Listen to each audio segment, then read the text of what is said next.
At its core, this is not a story about distance. It is a story about weight.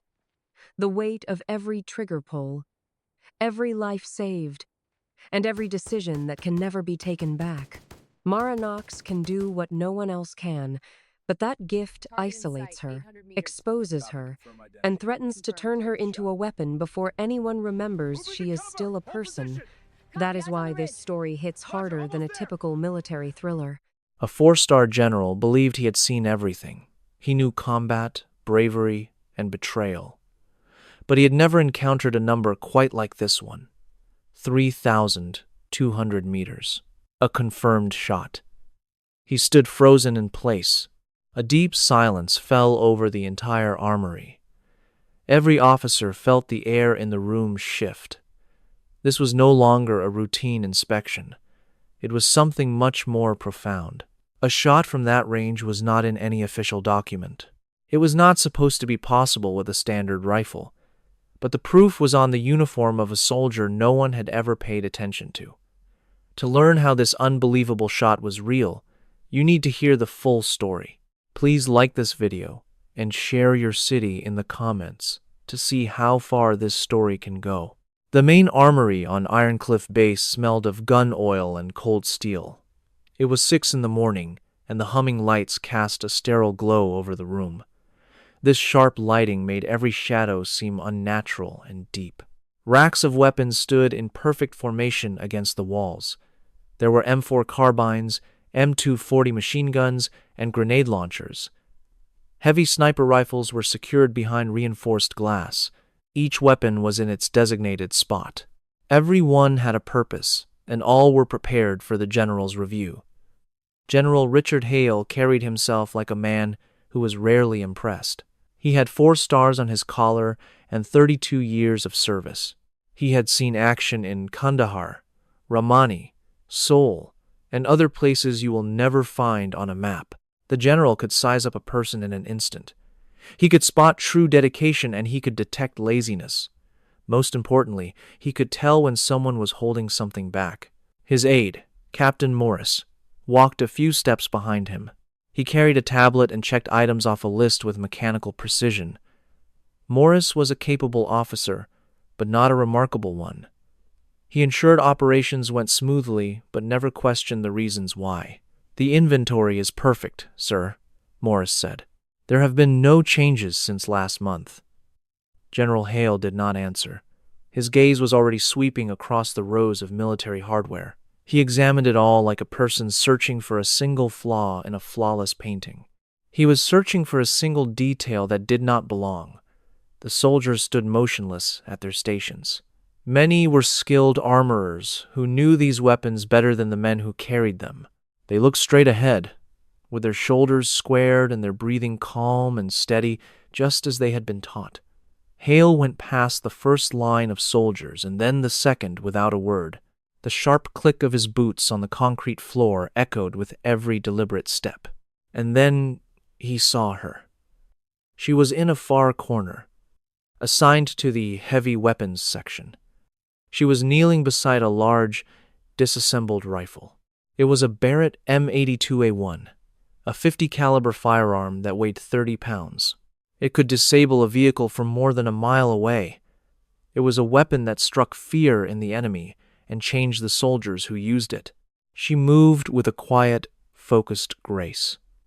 Her hands handled the parts with a confidence that is only earned through thousands of hours of repetition.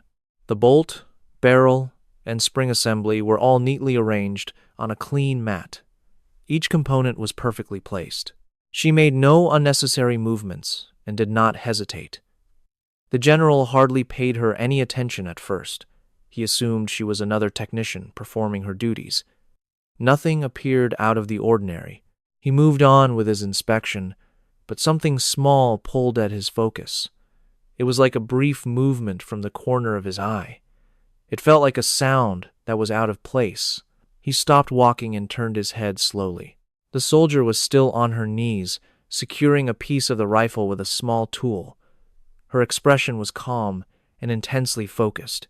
She wore a standard issue uniform with her hair pulled back into a neat bun. She had on no makeup or any jewelry. She followed all regulations and seemed completely ordinary, except for one detail. It was the patch. It was a small, plain patch, stitched just below her unit emblem. Most people would have overlooked it. If they had noticed it, they would not have understood its significance. But the general noticed it. He walked closer, his attention locked on that one patch. It was black, with a simple line of white text. The text read, 3,200 meters, confirmed. For 3 long seconds, General Hale completely forgot to breathe. He read the words again, and then a third time. He hoped they might change into something that made sense. 3,200 meters. That is almost 2 miles. The longest recorded sniper shot in history was 3,540 meters. A Canadian Special Operations soldier made that shot. That event took place in 2017 in Iraq. It took a team of observers, perfect weather, and some good fortune. Military experts still debate how it was accomplished. They believe it was a mix of incredible talent and sheer luck. And now, this staff sergeant wore a patch for a shot just 340 meters shy of that world record. General Hale's expression hardened. Soldier. His voice was sharp, and it sliced through the silence. The woman raised her head. Her eyes were a calm, unwavering gray. She did not seem surprised. She did not even get to her feet. She simply met his gaze with quiet self-assurance. "Sir," she answered. Her voice was steady, without a trace of fear. The general gestured toward the patch. "Explain it." She glanced at her sleeve, then looked back at him. "It is for my marksmanship, sir. It notes a confirmed shot at a significant distance." "I know its meaning," Hale said, his voice now quiet and threatening. "What I need to know is why it is on your uniform." The entire room became utterly still. Every single person in the armory was watching them. Morris was frozen, his stylus hovering over his tablet. The woman carefully set her wrench on the mat. "I earned it, sir." Hale felt his heart race, not from anger, but from total disbelief. A shot of that kind is not part of any training. It is not an official qualification. It is basically impossible. "With all due respect, sir," she replied, her voice remaining calm, "it is in a record." "Whose record?" "It is in my own." A heavy silence settled in the room. Hale stared at her, and she looked directly back at him without blinking. She was not being disrespectful or defiant. She was just stating a fact. Morris gave a nervous cough. "Sir, should I access her service record?" Hale answered without looking away from the soldier. "Do it." Morris's fingers flew across the screen of the tablet. A few seconds later, his face lost all its color. "Sir, the file is restricted." Hale turned his head sharply. "What do you mean?" "Her service history. I can see her name and rank, but everything else is locked. I lack the necessary security clearance to view it." Hale's eyes narrowed. He shifted his focus back to the soldier. "State your name." "Staff Sergeant Mara Knox, sir." "How long have you been stationed at Ironcliff?" "For 8 months, sir." "And where were you posted before this?" A short silence hung in the air, giving it weight. "I was on a special detail, sir." "The information about it is classified." Hale felt the entire mood in the room start to change. It was an odd sensation, like the feeling in the air just before a storm hits. He took a step toward her and spoke in a quieter voice. "I have been in this uniform longer than you have been on this earth. I have reviewed the confidential files of elite soldiers and operatives that most colonels will never lay eyes on. And none of them, not a single one, ever had a patch like that. Mara did not so much as flinch." "Then perhaps you have not seen all the relevant files, sir." The tension in the room was so thick you could feel its weight. Morris made a small noise that was a mix of a cough and a gasp. Another soldier shuffled his feet, and the sound of his boots on the floor was shockingly loud. General Hale met her gaze for 5 very long seconds. Then he straightened up, turned around, and walked briskly out the door. Morris, I will see you in the conference room in 10 minutes. Yes, sir. As General Hale stepped out of the armory, the bright morning light felt harsh. He stood on the steps and drew a deep breath of the cold air. He tried to dismiss the strange feeling that was building inside him. Impossible. That was the only word for it. The patch should not be real. But Staff Sergeant Mara Knox did not present herself as a liar. She behaved like someone who was telling a simple truth, which made it even more unsettling. 10 minutes later, General Hale sat alone in the conference room. He was looking at a tablet that offered none of the answers he was seeking. Morris had pulled all available information on Staff Sergeant Mara Knox. It was not very much. Name: Knox. Mara J. Rank, E6, Staff Sergeant. Military Specialty: 11 Bravo, Infantry. Special Skill: B4, Sniper. Her present duty station was Armory Operations at Ironcliff Base, but her history of assignments was completely redacted. Her past deployments were gone. Her full list of commendations was hidden. The only accessible details were the most basic facts. She was 29 years old. She was from Billings, Montana. She had enlisted in the Army 11 years ago. All the rest, all the significant information, was sealed behind a level of security that even General Hale could not bypass. None of it made any sense. He was a 4-star general. Very few people in the entire military had more authority, yet he found himself staring at a file that was treating him like an outsider. Morris stood near the door, looking extremely anxious. Sir, I have submitted a formal request for access, but it is going to take some time. How much time? It could be hours, or it could be a few days. It all depends on who has to give the approval. Hale pushed the tablet toward him. Tell me what you think about this. Morris scanned the limited information on the screen. She enlisted at 18, graduated top of her class from basic training at Fort Benning. She was then picked for advanced infantry school. After that, her file goes dark. A 6-month window just says, in training, without any location or other details. It might have been sniper school, but not a standard one. Whatever it was not the usual program at Fort Benning. Hale leaned back. And her scores on the shooting range? Morris pointed to the screen. That is one of the strangest parts. What do you mean by strange? Her rifle qualification scores are all listed as exempt. Exempt? Yes, sir. It does not say whether she passed or failed, only that she did not have to take the test. It was as if the requirement simply did not apply to her. Hale felt his jaw tighten. Continue. Following that training gap, she shows up in a unit I have never heard of. Task Force Mongoose. The unit has no home base and no command structure in the file. The only information is its name. Mongoose, Hale said softly. He remembered that name from a long time ago. It was mentioned in a briefing about special operations in the Hindu Kush Mountains. They talked about secret teams for missions too sensitive for regular forces. He had assumed it was only a rumor. Morris continued, she was with that unit for 4 years, and then she was transferred here. No reason was given, and there were no transfer orders. She was just sent to the armory like she had come from a simple desk job. Hale stood up and went to the window. Outside, the base was slowly waking up. Groups of soldiers were jogging, and trucks were moving toward the motor pool. Everything seemed perfectly normal, but Mara Knox was not normal at all.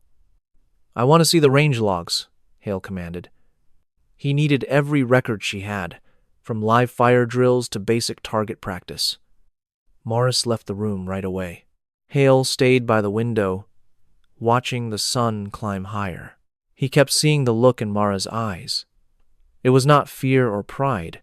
It was pure, unshakable confidence. She acted like a person with absolutely nothing to prove. The whole thing was a mystery.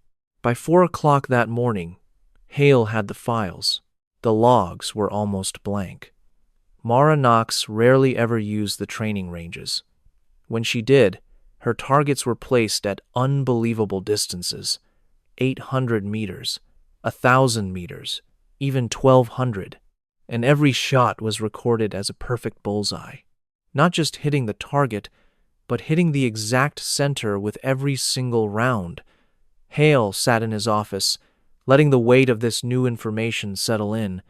A knock sounded at the door. Enter. Morris came in, followed by an officer Hale did not recognize. The man was older with a very calm look, as if he had been called back from retirement. "Sir," Morris said, "this is Colonel Greer from JSOC. He requested to see you." Hale got to his feet. "Colonel." Greer gave a small nod. "General, I was told you were asking questions about one of my former operators." Hale's focus sharpened instantly. "Your operator?" Greer explained. "She is stationed here at Ironcliff for now, with a formal duty in armory support. But her unofficial status is that she is on standby." "Standby for what, exactly?" A small smile appeared on Greer's face. "For missions that need someone who can do the impossible." Hale crossed his arms. "That badge she wears? For the 3,200-meter shot. Is it real?" Greer's smile disappeared. "It is real. How is that even possible?" "That information is classified above your level," Greer said evenly. "But let me tell you this. Mara Knox is the most precise long-range shooter I have ever seen. She might be the best in the world, and if you plan on using her for a public relations stunt, I strongly advise against it. And why is that? Because she is not a performer. She performs when lives are on the line. If you put her on display, you will ruin a valuable asset who succeeds because no one is watching." The weight of his words hit Hale hard. "She is being completely wasted working in an armory." "Is she?" Greer asked, tilting his head. "Or is she in the exact right place until she is needed?" The room went silent. Greer walked to the door, then paused. "One last thing, General. The shot that earned her that badge was not a training drill. It was a live operation. A high-value target, hostages, no air support, and no backup. It was just her rifle, and 4 hours to calculate a shot that was never supposed to be possible." Hale held his breath. One shot, one target eliminated. 32 hostages came home. Greer then walked out. Hale stared at the empty doorway, with a new understanding taking shape. It was not doubt anymore. It was a deep sense of clarity. That evening, Hale returned to the armory. The building was quieter, since most of the technicians had gone home. A few people were still inside, completing their work and securing weapons. Mara was at her station. She was in the same spot, with the same rifle, working with quiet determination. Hale approached her slowly, his hands behind his back. She looked up when he was about 10 feet away. "General Knox." He stopped beside her workbench. "I spoke with Colonel Greer." She just gave a slight nod, her expression unreadable. "He told me about the shot." She nodded again. "Why did you not say anything?" Hale asked. "When I questioned you, you could have set me straight. You could have defended your own honor." Mara set her cleaning tool down. "With all due respect, sir, that was not required. The badge is real. The record is real. Whether you chose to believe it or not does not change the truth." Hale felt a wave of respect mixed with some frustration. "Most soldiers would have jumped at the chance to prove themselves," he said. "I am not most soldiers." "No," Hale said quietly. "You definitely are not." He watched her for a moment. Her rifle gleamed under the overhead lights. Every part was spotless, and every piece was checked twice. "How does someone make a shot like that?" he finally asked. 2 miles. With the wind, the bullet drop, even the spin of the earth. How can you possibly account for all of it? Mara looked directly at him. For the first time, he saw a slight shift in her eyes. It was not a smile, but it was a look of complete sincerity. "You do not rush," she explained. You do not guess. You do all the math, and then you wait. And when that perfect moment comes, you have to trust the work you have already done. Hale nodded slowly. And what if you miss? Then someone dies who was not supposed to. The gravity of her words hung in the air between them.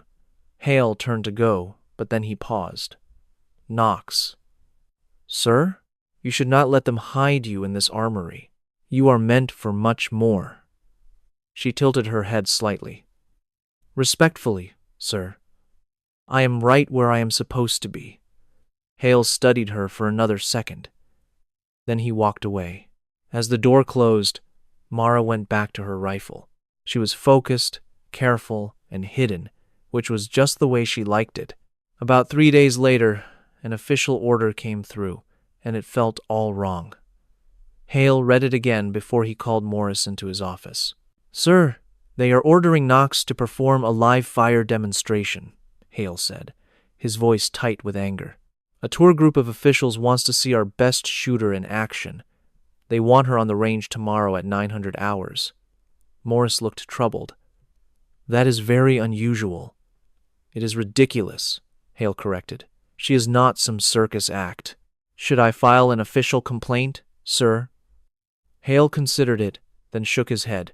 No, we are going to let this happen. Morris was clearly surprised. Sir, if they want a show, we are going to give them one. Maybe then they will understand why she is not put on display like a trophy. Morris left, looking more confused than ever. Hale leaned back and stared at the ceiling. He had a strong feeling that the next day was going to be memorable. The next morning, the Ironcliff long-distance range stretched for 3 miles into the desert. Small flags marked every 100 meters. Dirt mounds rose and fell like waves. At the far end, almost invisible to the naked eye, were steel targets shaped like humans. The group of very important people arrived at 8:45. There were congressmen, weapons company executives, and a few reporters with cameras. They gathered on the viewing platform, chatting and sipping coffee. Hale stood off to the side, his arms crossed, just watching. Mara arrived at 8:55, carrying her rifle case. She wore her standard uniform, her hair was pulled back, and her face was a mask of neutrality. She paid no attention to the crowd.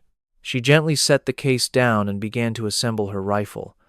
Her actions were smooth and deliberate, just as Hale had observed in the armory. A congressman came up to General Hale. "Is that the one?" he inquired.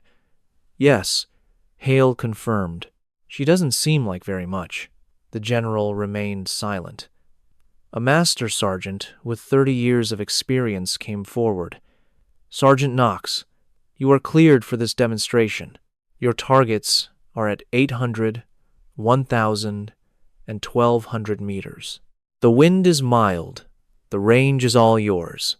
Mara simply nodded. "I understand." She moved to the platform, got into position, and peered through her scope. The weapon looked enormous next to her, yet she handled it like it was an extension of herself. Hale saw her breathing slow down and become even. Her whole body entered a state of profound stillness. Several long minutes dragged on. The distinguished guests started to get impatient. One man whispered to his companion and then checked his watch. Abruptly, a powerful boom resounded across the area. The rifle's kick stirred up a small puff of dust. Mara absorbed the force without the slightest movement. "Hold on," the range officer said, looking through his own scope. 3 seconds. "We have a hit at 800 meters, center of the target." The visitors offered a small round of polite applause. A representative from a defense firm nodded, clearly impressed. Hale's expression was unreadable. Mara operated the bolt, chambered a new round, and took aim once more. Another minute passed in absolute quiet. Boom. Impact. 1,000 meters. It was a flawless shot, directly in the center. This time, the applause was a bit more enthusiastic, and people murmured their admiration. Mara ignored all of it. She was already adjusting her scope, running new calculations in her head, and matching her breathing to the wind. She took her time with this last shot. 5 minutes passed. The special guests shifted uncomfortably in their seats. A journalist whispered to his camera operator. General Hale's jaw clenched. He told himself, "You just need to be patient." Boom. The report sounded different this time, deeper and more resonant. It seemed to hang in the air of the valley. Everyone leaned forward, straining to see. The range officer lifted his binoculars and frowned. He fine-tuned the focus. Then, his voice was flat with utter disbelief. "We have an impact. 1,200 meters. It is dead center, within 2 inches of the kill zone." The entire group was struck silent. Then, one person started to clap. Others joined in, uncertain at first, then with real excitement. Mara got up, ejected the spent cartridge, and started to disassemble her rifle. One of the congressmen approached General Hale. "That was incredible, General. Truly. But I was hoping we would see something closer to her record, the 3,200-meter shot." Hale stared at him with cold eyes. "You just saw it." "I am sorry. What are you referring to?" "She aimed at 1,200 meters because that is the full length of this range. But her precision, her self-control, and her patience are identical at any distance. If you want to witness 3,200 meters, then build me a longer range, and find her a target that is worth the ammunition." The congressman was speechless. "I see." Hale turned and walked off, leaving the important visitors standing there. He found Mara near the equipment building, carefully storing her rifle case. "Knox," he called out. She glanced up. "Sir, what were your thoughts on that performance?" "On what, sir?" "Being put on display like that." She simply shrugged her shoulders. "Sometimes that is just a part of the work." "It should not be," Hale stated. Mara looked him directly in the eyes. "With all due respect, sir, I did not mind. They needed to see what true discipline looks like, and now they have." Hale studied her for a long moment. Then he gave a slight nod. "You are dismissed." She turned and walked toward the vehicle depot, her rifle case slung over her shoulder. She moved with the same quiet intensity that defined her. Hale watched her go, and for the first time in many years, he felt a small spark of hope. The world was full of loud people craving the spotlight, but she was not one of them. That was simply not Mara Knox's way. All she ever required was her weapon, a well-defined target, and a valid reason. When the moment came to achieve the impossible, she would be prepared. She would remain quiet and invisible until the final second. That night, General Hale was in his quarters, reviewing the reports from the demonstration. The special guests were deeply impressed. The military contractors were already requesting more data on her capabilities. Journalists were crafting stories about the mystery sniper who had emerged from obscurity. He set the file aside and gazed at the wall. Somewhere on the base, Mara Knox was probably cleaning her rifle again, just as she did every single night. It was a slow, meticulous, and perfect ritual, and she would do it all again the following day. And she would repeat it the day after that, and the day after, until she got the summons. Hale leaned back in his seat and glanced out the window. The lights of the base held back the surrounding darkness, and somewhere in that darkness, a soldier nobody ever saw was guarding the line. Some heroes do not require medals to have an impact. They only need to be ready when the world needs them. Her summons came 3 weeks later, and it did not arrive over standard phone lines. Hale was in his office going over supply requisitions when the secure phone started to buzz. It was not the one on his desk. It was the special black telephone. That phone only rang when a mission had gone catastrophically wrong and required his direct command. He picked it up before the third ring. "Hale," he answered. The voice on the other end was clipped, professional, and unfamiliar. "General, this is Major Vance with Joint Special Operations. We have a situation that needs your immediate assistance. Can you verify your line is secure?" Hale glanced at his locked office door. "Verified. What is the situation? We need Staff Sergeant Knox. Immediately. Hale could feel his pulse quicken. Explain what is happening. A hostage crisis is currently in progress. It involves embassy, staff, and other high-value individuals. Our window for a resolution is closing fast. We need her specific skills on site within 6 hours. Where is this taking place? That information is classified until she has been briefed. Can you authorize her deployment? Hale's jaw grew tense. She is not some piece of equipment I can just send out on demand. She is presently assigned to the armory. General, Vance's tone became even icier. We both know that is just a cover assignment. Colonel Greer's file indicated she was on standby for immediate deployment. We are activating that option now. Hale stood and moved to the window. Below, the base was carrying on with its daily routine. Soldiers were training. Mechanics were fixing vehicles. The whole installation was operating like clockwork. What is the threat level? Armed hostiles are in a fortified position, with civilians in direct danger.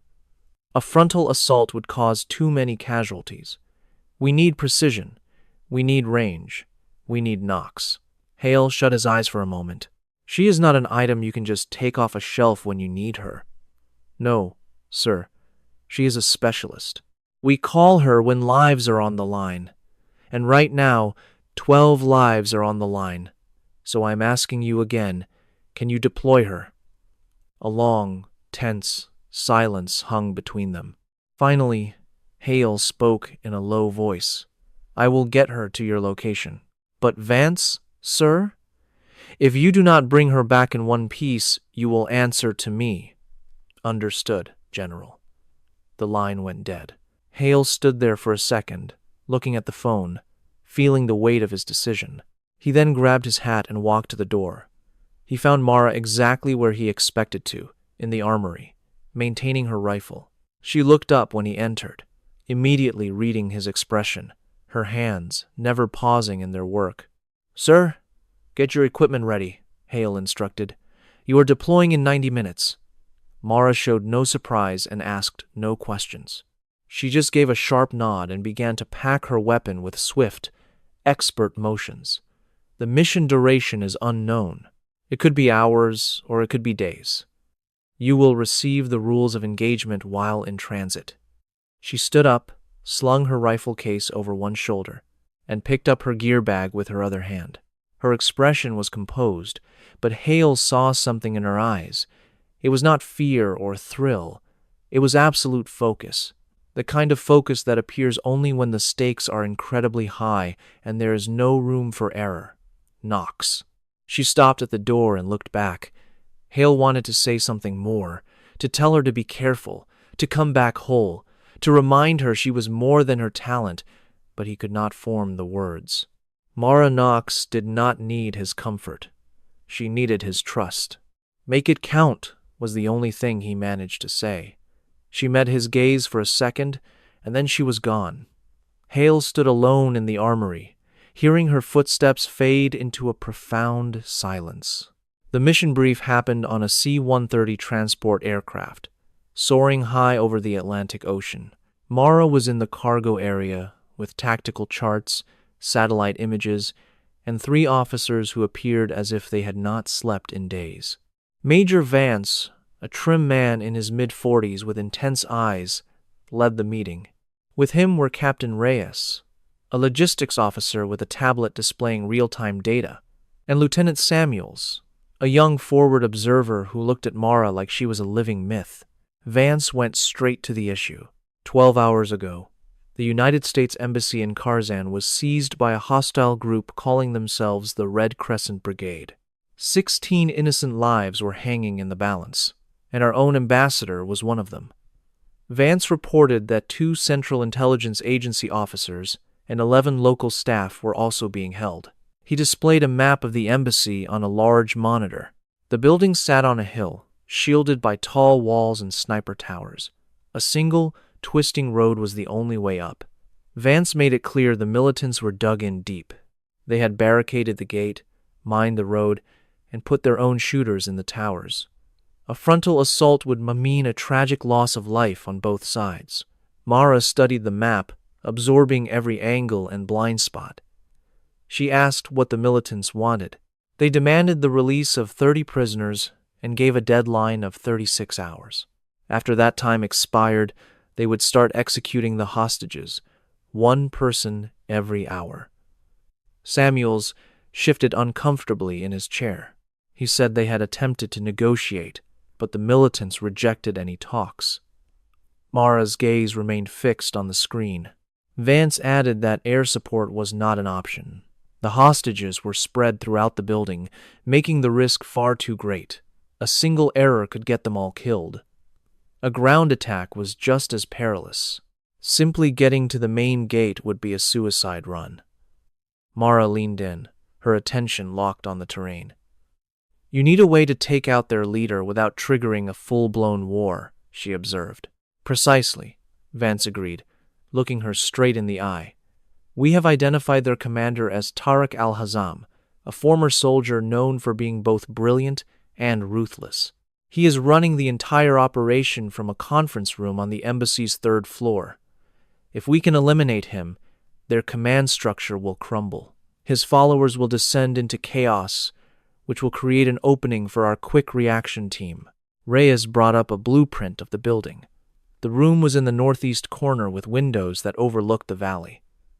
Mara's eyes calculated the distance from the nearby hills to the embassy. It was a very long way. Vance's face grew grim. The shot is from about 2,800 meters. The only sound on the plane was the low drone of its engines. Samuels was the first to break the silence. That is almost 2 miles. Mara's expression was unreadable. She was already calculating the variables of wind, elevation, and temperature.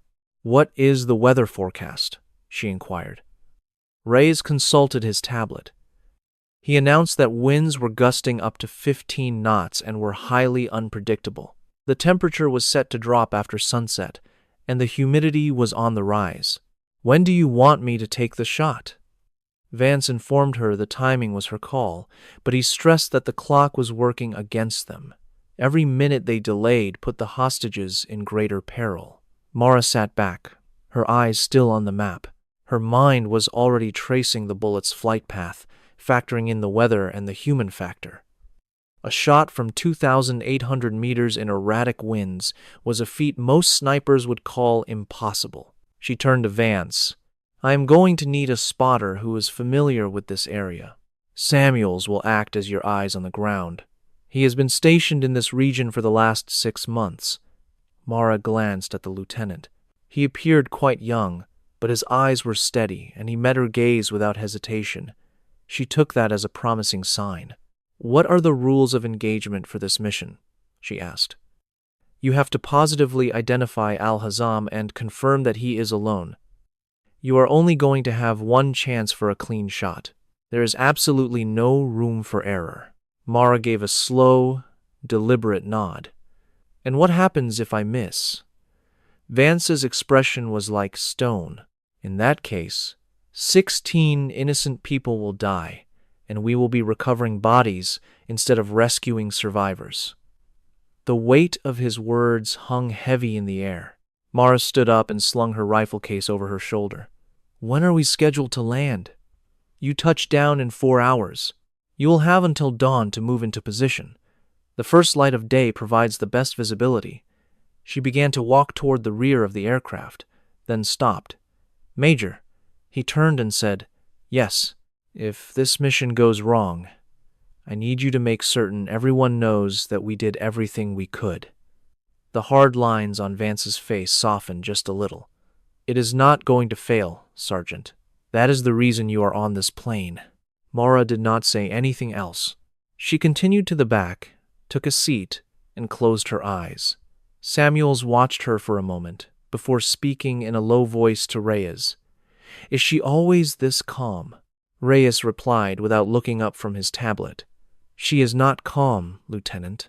She is focused. In her mind, the shot has already been made. She is just waiting for the rest of the world to witness it. They landed after midnight at a small, isolated forward operating base. The dry atmosphere was thick with the smell of dust and jet fuel. The outpost was run by a skeleton crew of just 20 people who managed logistics and intelligence. No one approached her or even made eye contact. They all knew why she was there and understood she needed her space. Samuel stood by a Humvee with a large pack of communications gear. He looked anxious but resolved. As they drove away, he explained that a concealed spot was already prepared for them. It was located on a ridge that had an unobstructed view of the embassy and provided excellent cover. Mara just nodded as she checked her rifle for the third time. Every component was flawless. The barrel was spotless. The scope was zeroed, and the 50 caliber rounds were all hand-picked. The drive took 40 minutes along roads that wound through abandoned villages. Their headlights sliced through the darkness, revealing ruined structures and dark, hollow windows. This region was a perpetual war zone. The government had control of the roads, but the hills belonged to whoever was strong enough to hold them. They reached the drop-off location just before 2 o'clock in the morning. Mara and Samuels exited the vehicle and started their ascent up the rocky terrain toward the ridge. The night was cold and strangely silent, which made every breath and every footstep sound incredibly loud. After 40 minutes of climbing, they located the hideout, a natural depression in the ground, shielded by boulders and disguised with camouflage netting.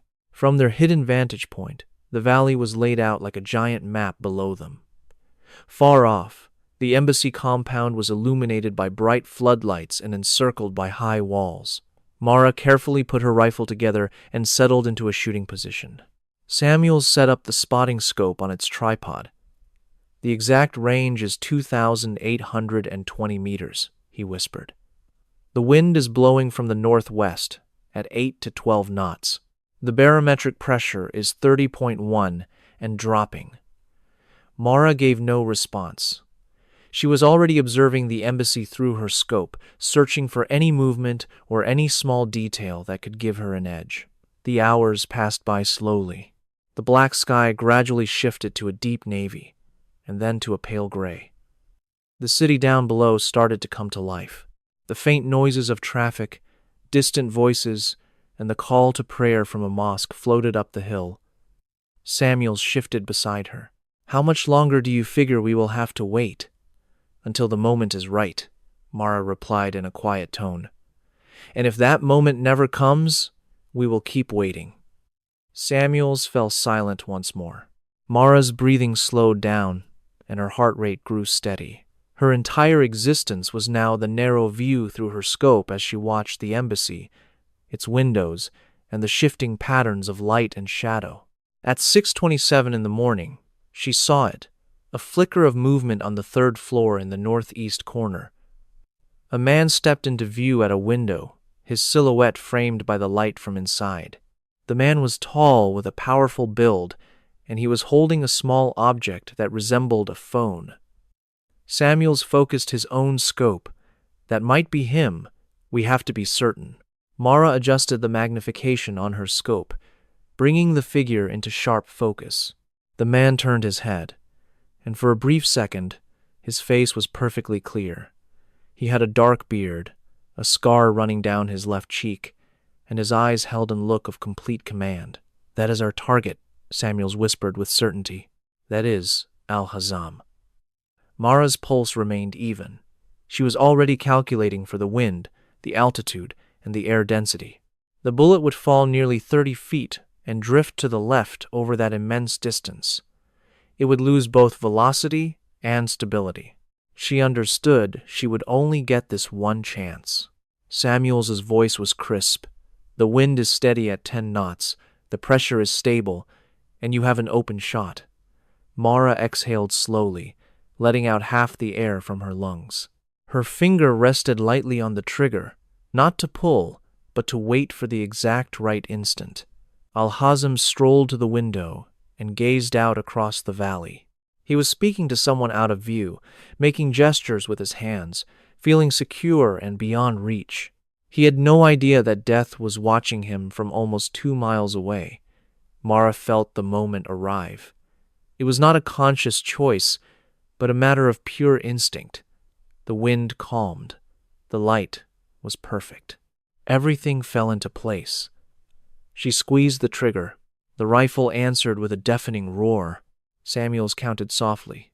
3, 4, 5. Mara's eye was pressed to the scope. The bullet was flying at 2,800 feet per second, but it seemed to crawl across the enormous gap. It was as if the whole world had stopped breathing. All at once, the window on the third floor exploded into fragments. Alhazam's head snapped back violently. His body vanished from sight. Samuels let out a sharp breath. A hit. We have a confirmed hit. The target is down. Mara smoothly worked the rifle's bolt, but held her fire. She kept watching. Inside the embassy, chaos broke out. Figures could be seen running frantically past the windows. The distant sound of shouting drifted across the valley. Their leadership was collapsing, just as Vance had known it would. Samuel spoke into his radio. "Command, this is Overwatch. The package is delivered. I repeat, the package is delivered. The quick reaction force is cleared to move in." The voice on the radio answered immediately. "We hear you, Overwatch. The quick reaction force is on the move. Await new orders." Mara let her rifle down and exhaled a long, slow breath she felt she had held for an eternity. While her hands were steady and her breathing was controlled, a tight knot of stress inside her finally began to unwind. Samuels stared at her, his face filled with pure astonishment. That was unbelievable. I have never witnessed a shot like that in my entire life. Mara gave no reply. She was already taking her rifle apart and packing her gear. She understood that she needed to be ready to go. Making the shot was just the start. Now, they needed to get away. Their escape plan was meant to be quick and quiet. They moved cautiously along the high ground, retracing their steps. They pressed on toward the rendezvous point where the Humvee was waiting for them. The sun started to peek over the horizon, washing the valley in soft shades of orange and gold. The view was beautiful, if you could tune out the sounds of conflict from the embassy as the rescue operation began. Samuels took the lead, using his global positioning system to find their way. Mara followed closely behind, her rifle at the ready. She scanned every boulder and dark spot for any sign of danger, anything that seemed amiss. They were about halfway to the Humvee when Samuel stopped cold. "We have company," he whispered, dropping to one knee. Mara crouched next to him, her eyes following his line of sight. 3 men were about 400 meters from them, and they were coming their way. They were probably armed locals, drawn by the sound of the gunfire. Samuels brought the radio to his lips to update his commander. "We see possible hostiles on our escape path. We need immediate pickup." The radio hissed with static, then a worried voice responded. "That is a negative, Overwatch. Our quick reaction force is fighting the enemy. All air support is currently occupied. You are by yourselves for the next 30 minutes. Samuels muttered a curse under his breath. Mara watched the armed men draw closer. They had not been seen yet, but that was about to change. The terrain offered very little cover, and the rising sun was quickly chasing away the shadows. "We cannot stay here," she said with calm. "What is the plan?" Mara assessed the problem, calculating angles, distances, and timing. "We move fast. We stay low. If they shoot, we shoot back and find a new spot. What if they have more men?" "Then we will adjust," she replied. Samuel took a deep breath and gave a firm nod. "You lead the way." They moved quickly in a low crouch, using the scattered rocks and bushes for cover, trying to put more space between them and the approaching men. Mara's breathing was even, her actions precise and careful.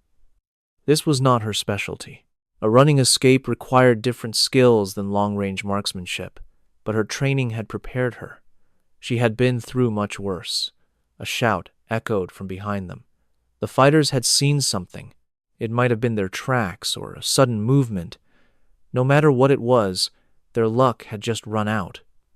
Mara and Samuels spotted a shallow, dry riverbed that snaked through the landscape. They jumped down into it, using its high banks for cover as they hurried toward their pickup point. Suddenly, bullets ripped through the air all around them. The rounds whizzed by their heads, kicking up little bursts of dirt and stone. Samuels winced, but he kept on running. Mara did not pause for even a moment. She was already counting the number of shots. They came from automatic rifles, fired by 3 individuals. It was covering fire, designed to keep them pinned down, not to kill them. "Keep going!" Mara shouted. They sprinted ahead. The riverbed curved just in front of them, offering a brief moment of safety. Mara glanced back over her shoulder. The fighters were closer now, maybe 200 meters away, and they were advancing with confidence. This was their error. Mara dropped to a knee, brought up her rifle, and aimed in a single, smooth action. Samuels, seeing that she had stopped, looked back. "What are you doing?" "Get to the vehicle," Mara ordered, her voice perfectly calm. "Radio for an immediate extraction. I will buy you some time. I am not leaving you behind." "That is an order, Lieutenant," she said with command in her voice. Their eyes met for a second. Samuels saw something in her look. It was not fear or panic, but the calm certainty of a person who had already made peace with the situation. He hesitated for a heartbeat, and then he turned and ran. Mara refocused on the enemy fighters. 3 of them were now sprinting to close the distance. She set her feet for a stable shot, slowed her breathing, and focused her mind on one single point. This was not a shot from a mile away. This was about fundamentals, breath control, a smooth trigger pull, and follow-through. The first fighter came over the ridge. Mara fired. The massive .50 caliber bullet hit him squarely in the chest. The sheer power of the impact threw him backward as if he had been hit by a truck. He did not get up. The other 2 men instantly dropped to the ground, yelling and firing without aiming. Mara loaded another round and waited patiently. The seconds stretched out, feeling like an eternity. Then, one of the men made a run for it, attempting to get a better shooting position. Mara tracked his movement in her scope, led him by a fraction, and squeezed the trigger. He crumpled to the earth. The 3rd man stayed down. He was clever. He knew he was outmatched. Mara spoke into her radio. "Samuels, what is your position?" "I am at the vehicle. The extraction crew is on its way. Their estimated arrival is 10 minutes. 10 minutes. Mara felt sure she could hold out for 10 minutes. She found a comfortable spot, her rifle aimed, her eyes scanning for any hint of movement. The final fighter stayed hidden, firing a shot at her now and then, but his aim was off. Time passed very slowly. 8 minutes later, she heard the sound she had been waiting for. It was the quiet chop of helicopter blades, flying in low and fast for the extraction. Mara fired one final shot to keep the enemy pinned. Then she leaped up and started running. She made it to the extraction point in under 2 minutes, with her lungs burning and her legs screaming in protest. The escape vehicle was already moving with Samuels at the wheel, racing toward the landing zone. The helicopter touched down in a whirlwind of dust and roaring wind. Mara got on board, and Samuels was right behind her. The pilot did not wait. He lifted the helicopter into the air and banked hard, turning away from the ridge. Through the open door, Mara saw the valley shrink below, the embassy now just a small speck with a thin column of smoke rising from it. Samuels leaned against the inside of the helicopter, trying to catch his breath. He said, "That was much too close." Mara did not answer. She was already servicing her rifle, running through a mental checklist she followed after every assignment. She inspected her weapon, inventoried her remaining rounds, and confirmed her gear was all there. Everything was in its proper place. The pilot's voice came through the headset. "This is Griffin 1. The hostages are secure. We have all 16 of them. The mission is a success." That was some incredible shooting. Mara shut her eyes. 16 lives saved with a single shot. The math was simple, but the weight of that responsibility was immense. Samuels looked at her with pure admiration. How do you do it? How do you remain so calm? I honestly thought we were done for. Mara opened her eyes and gazed at the clouds passing by. Being scared does not change the outcome, she said. Training changes the outcome. Discipline changes the outcome. The bullet has no idea if you are scared. It only knows if you are ready. Samuels nodded his head slowly, considering her words. The helicopter flew onward toward their base, leaving the valley far behind. Inside the loud, vibrating aircraft, Mara sat perfectly still. She was already putting the shot, the danger, and the whole mission behind her. Because in 6 hours, she would be back at the Ironcliff base, back in the workshop, and back to being just a regular person. And that was exactly the way she wanted it. The mission debriefing took 3 hours, and by the end, all Mara wanted was silence. They had landed at the forward operating base in the middle of the afternoon. Major Vance had pulled her into a tent that smelled of stale coffee and stress before the helicopter blades even stopped spinning. Maps covered every available surface. Intelligence officers were huddled around screens, watching a live feed from the embassy.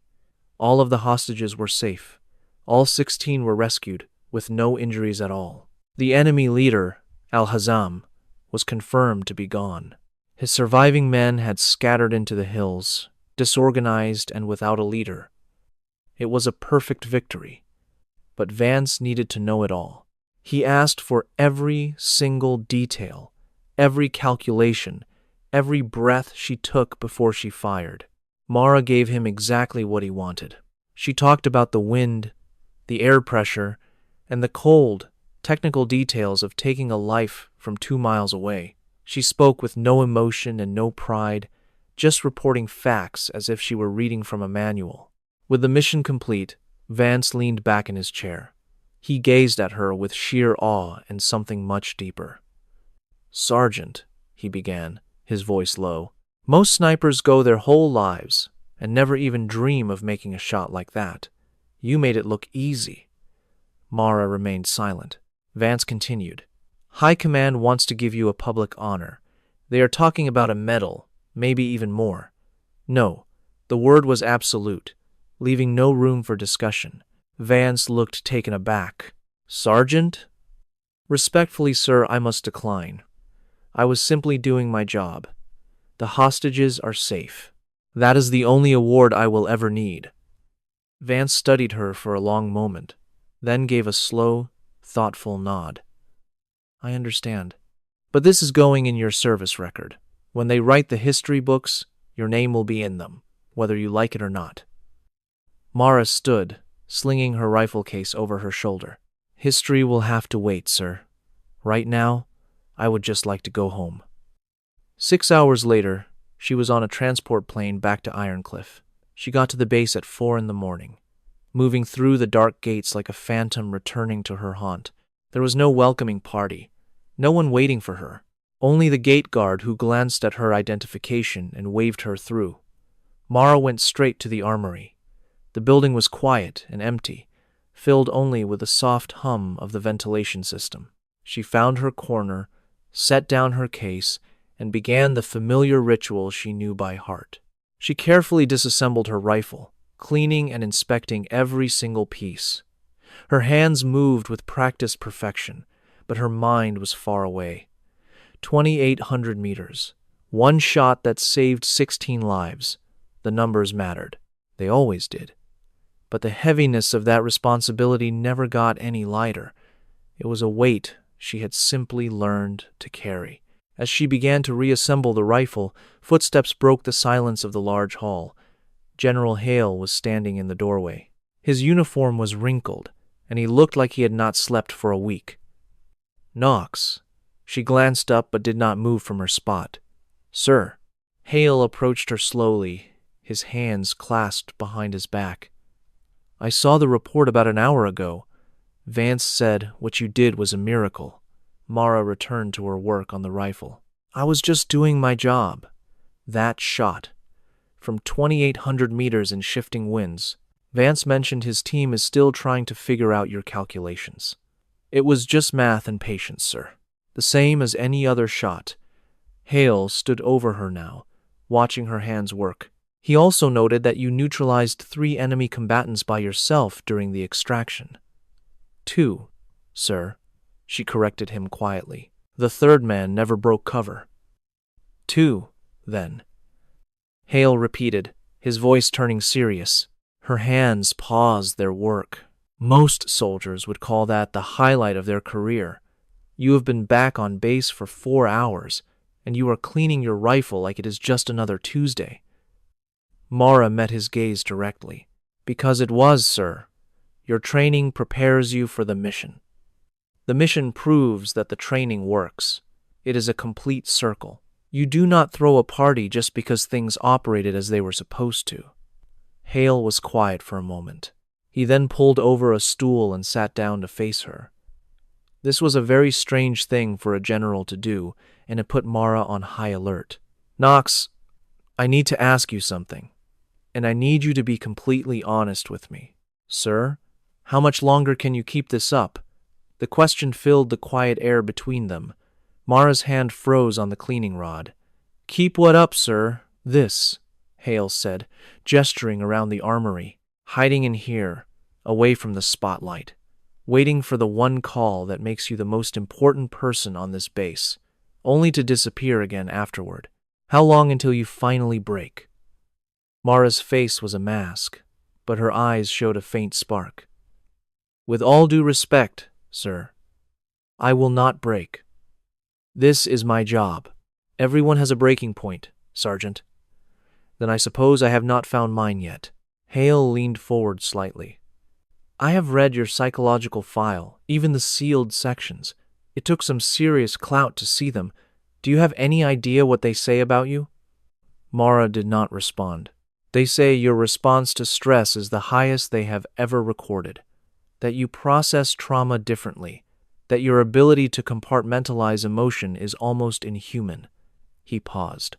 But they also say that kind of control comes at a cost, and eventually, that bill must be paid. Mara set the cleaning rod down with slow, deliberate precision. General, I appreciate your concern, but I am fine. I have always been fine, and I will remain fine as long as I can do my duties without a psychological evaluation every time I get back. Hale studied her for a long moment. He then rose to his feet with a slow nod.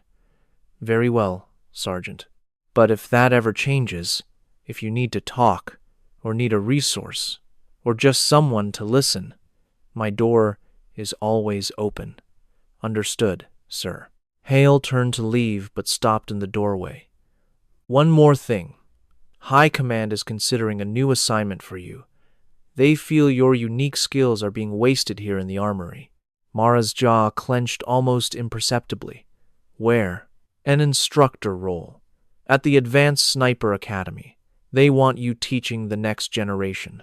For the first time all day, a true flash of anger ignited inside Mara.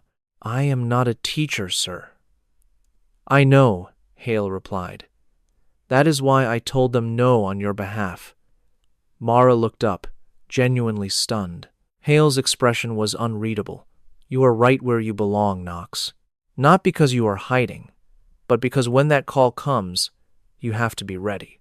And you cannot be ready if you are in a classroom, explaining wind charts to cadets who will never face a shot that truly matters. He was gone before she could form a response. Mara sat alone in the silent armory, her half-assembled rifle resting in her lap.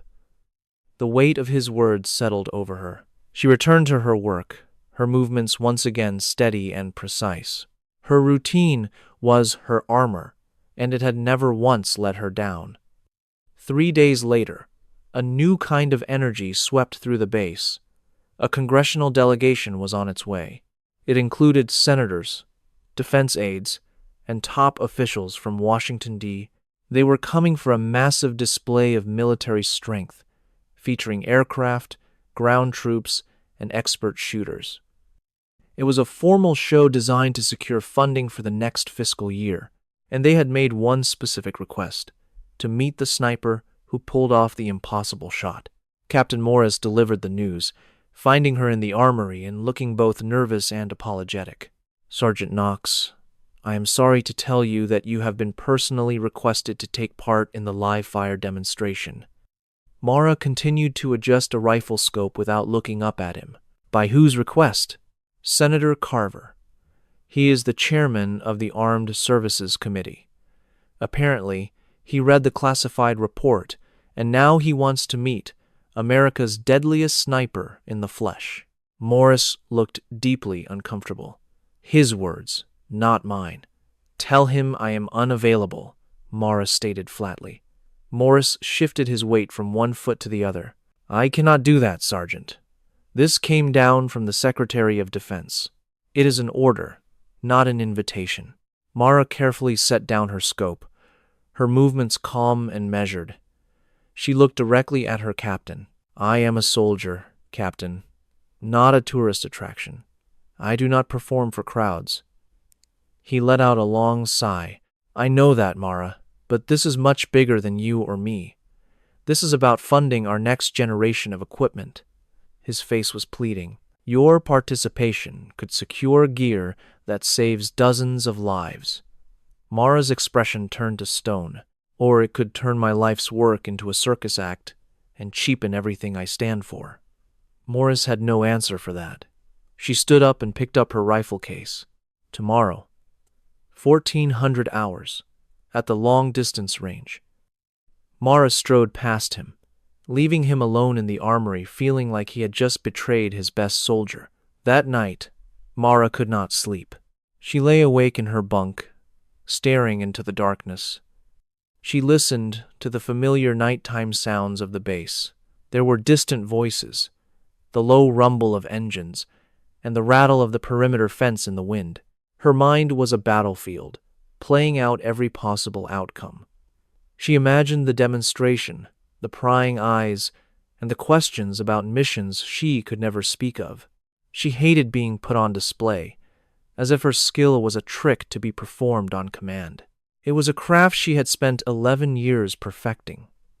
But she knew how the system worked.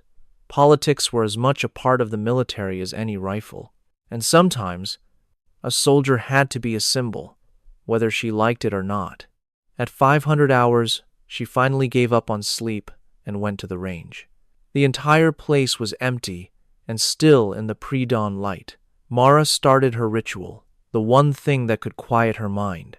She put together her rifle, inspected her ammunition, and confirmed the target distances.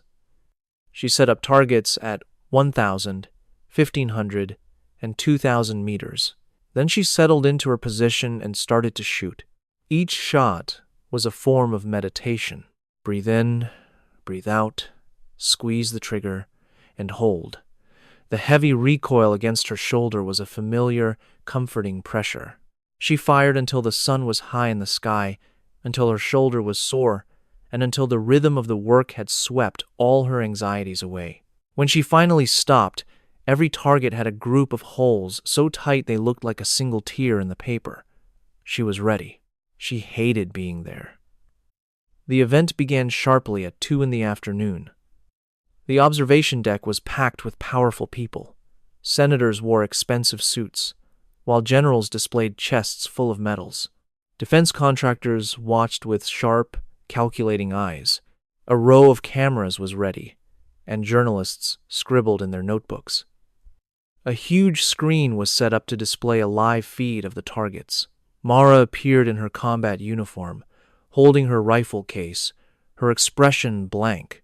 She paid no attention to the stares or the soft whispers.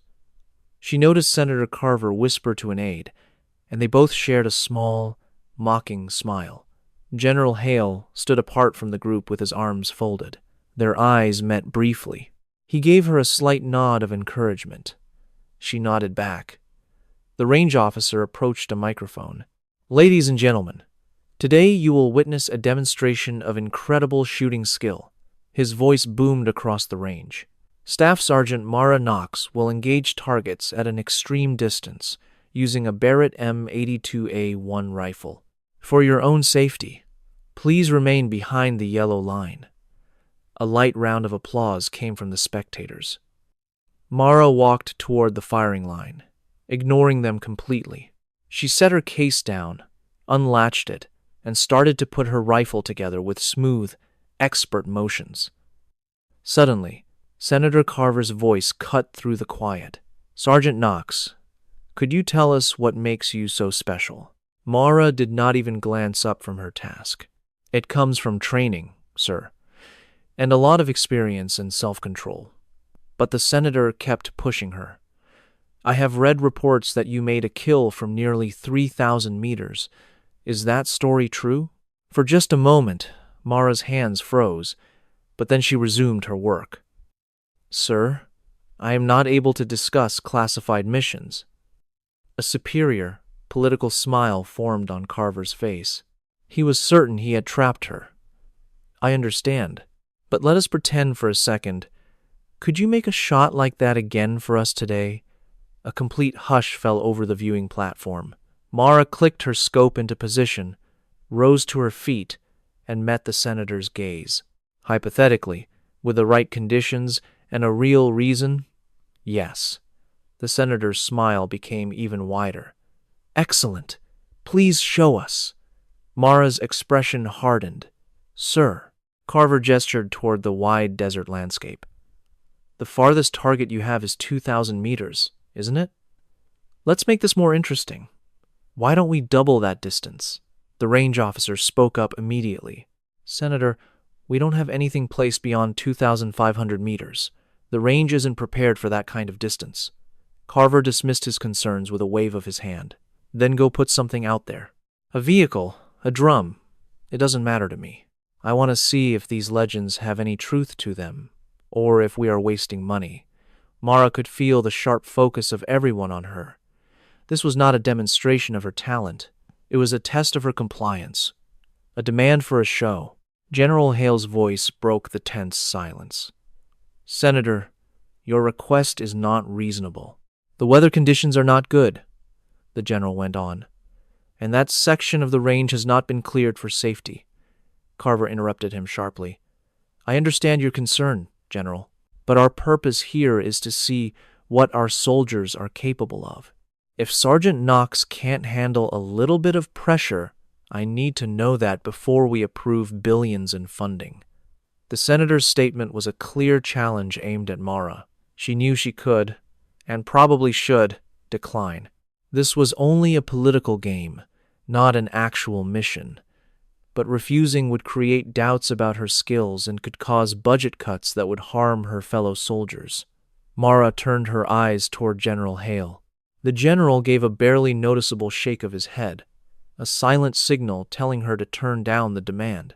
But Mara was already looking past him, toward the desert, her mind already working on the wind, the distance, and the sun's angle. 4,000 meters, she stated, her voice soft but strong. A ripple of conversation spread through the crowd. Carver's smile transformed into a huge grin. "I'm sorry, I couldn't quite hear that." Mara looked directly at him. "If you really want to see my capabilities, Senator, place a target at 4,000 meters, and I will hit it." The range officer looked as if he might pass out. "Sergeant, that's nearly 2.5 miles. That kind of shot has never been attempted in a training scenario." Mara's voice was steady and determined. "I understand all the difficulties, Sergeant Major. Prepare the target. I will take care of the rest." Carver's look shifted from entertainment to pure fascination. "Are you being serious right now?" "Sir, I am always serious about my work." A strained silence filled the air for a moment before Carver gestured to his assistant. "Get it done." The setup took a full 90 minutes.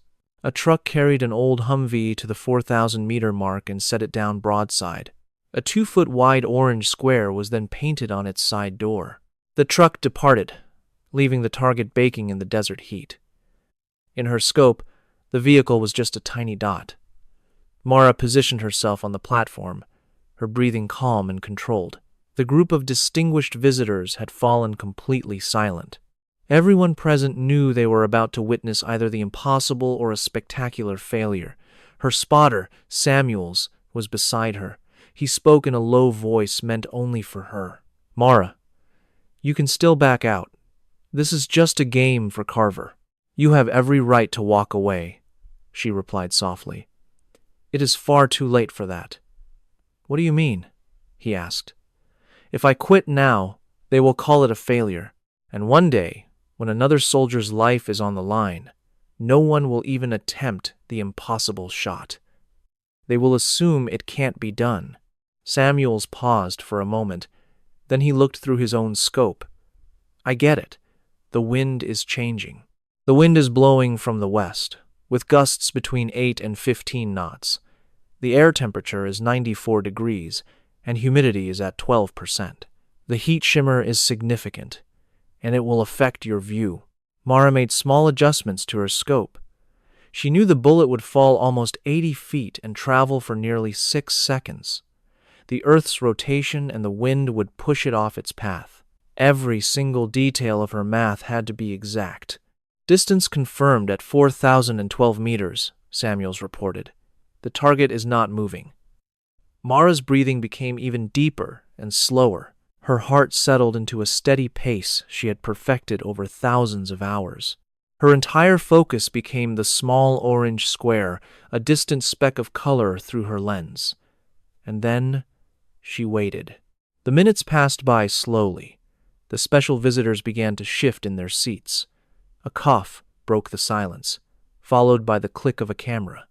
Mara ignored it all. She was waiting for the single, perfect moment when every factor would come together. The smallest bit of uncertainty would cause a miss. 10 minutes went by, then 15. Senator Carver's impatient voice began to complain. How much longer is she going to... The explosive crack of the rifle tore through the silence. The force of the shot pushed back against her shoulder as smoke and dust erupted from the weapon. The range was quiet once more. Samuels steadily counted the bullet's travel time. 3, 4, 5, 6. It felt as if everyone in the crowd was holding their breath. His next word was spoken with sharp clarity. "Hit." A voice on the radio from the target area confirmed it. "We have a direct hit. I repeat, the target has been struck." The viewing platform erupted into chaos. People gasped and yelled with shock. One person began to applaud, and soon the entire crowd was clapping. The large screen now displayed the orange square with a new, ragged hole directly in the middle, where the .50 caliber bullet had pierced the steel door, 4,012 meters. A single shot, perfectly centered. Senator Carver was frozen, his mouth wide open as he stared at the screen in complete shock. General Hale's expression was a mixture of pride and concern. Mara remained on the ground, her breathing steady, observing her shot through the scope, feeling the simple fulfillment of a task done right. The shot was not for a mission. The applause meant nothing to her. The only thing that had changed was that her carefully guarded secret was now public. Her ability was not merely a skill, it was something extraordinary, and now everyone knew. The area descended into chaos. Reporters swarmed toward her, shouting questions.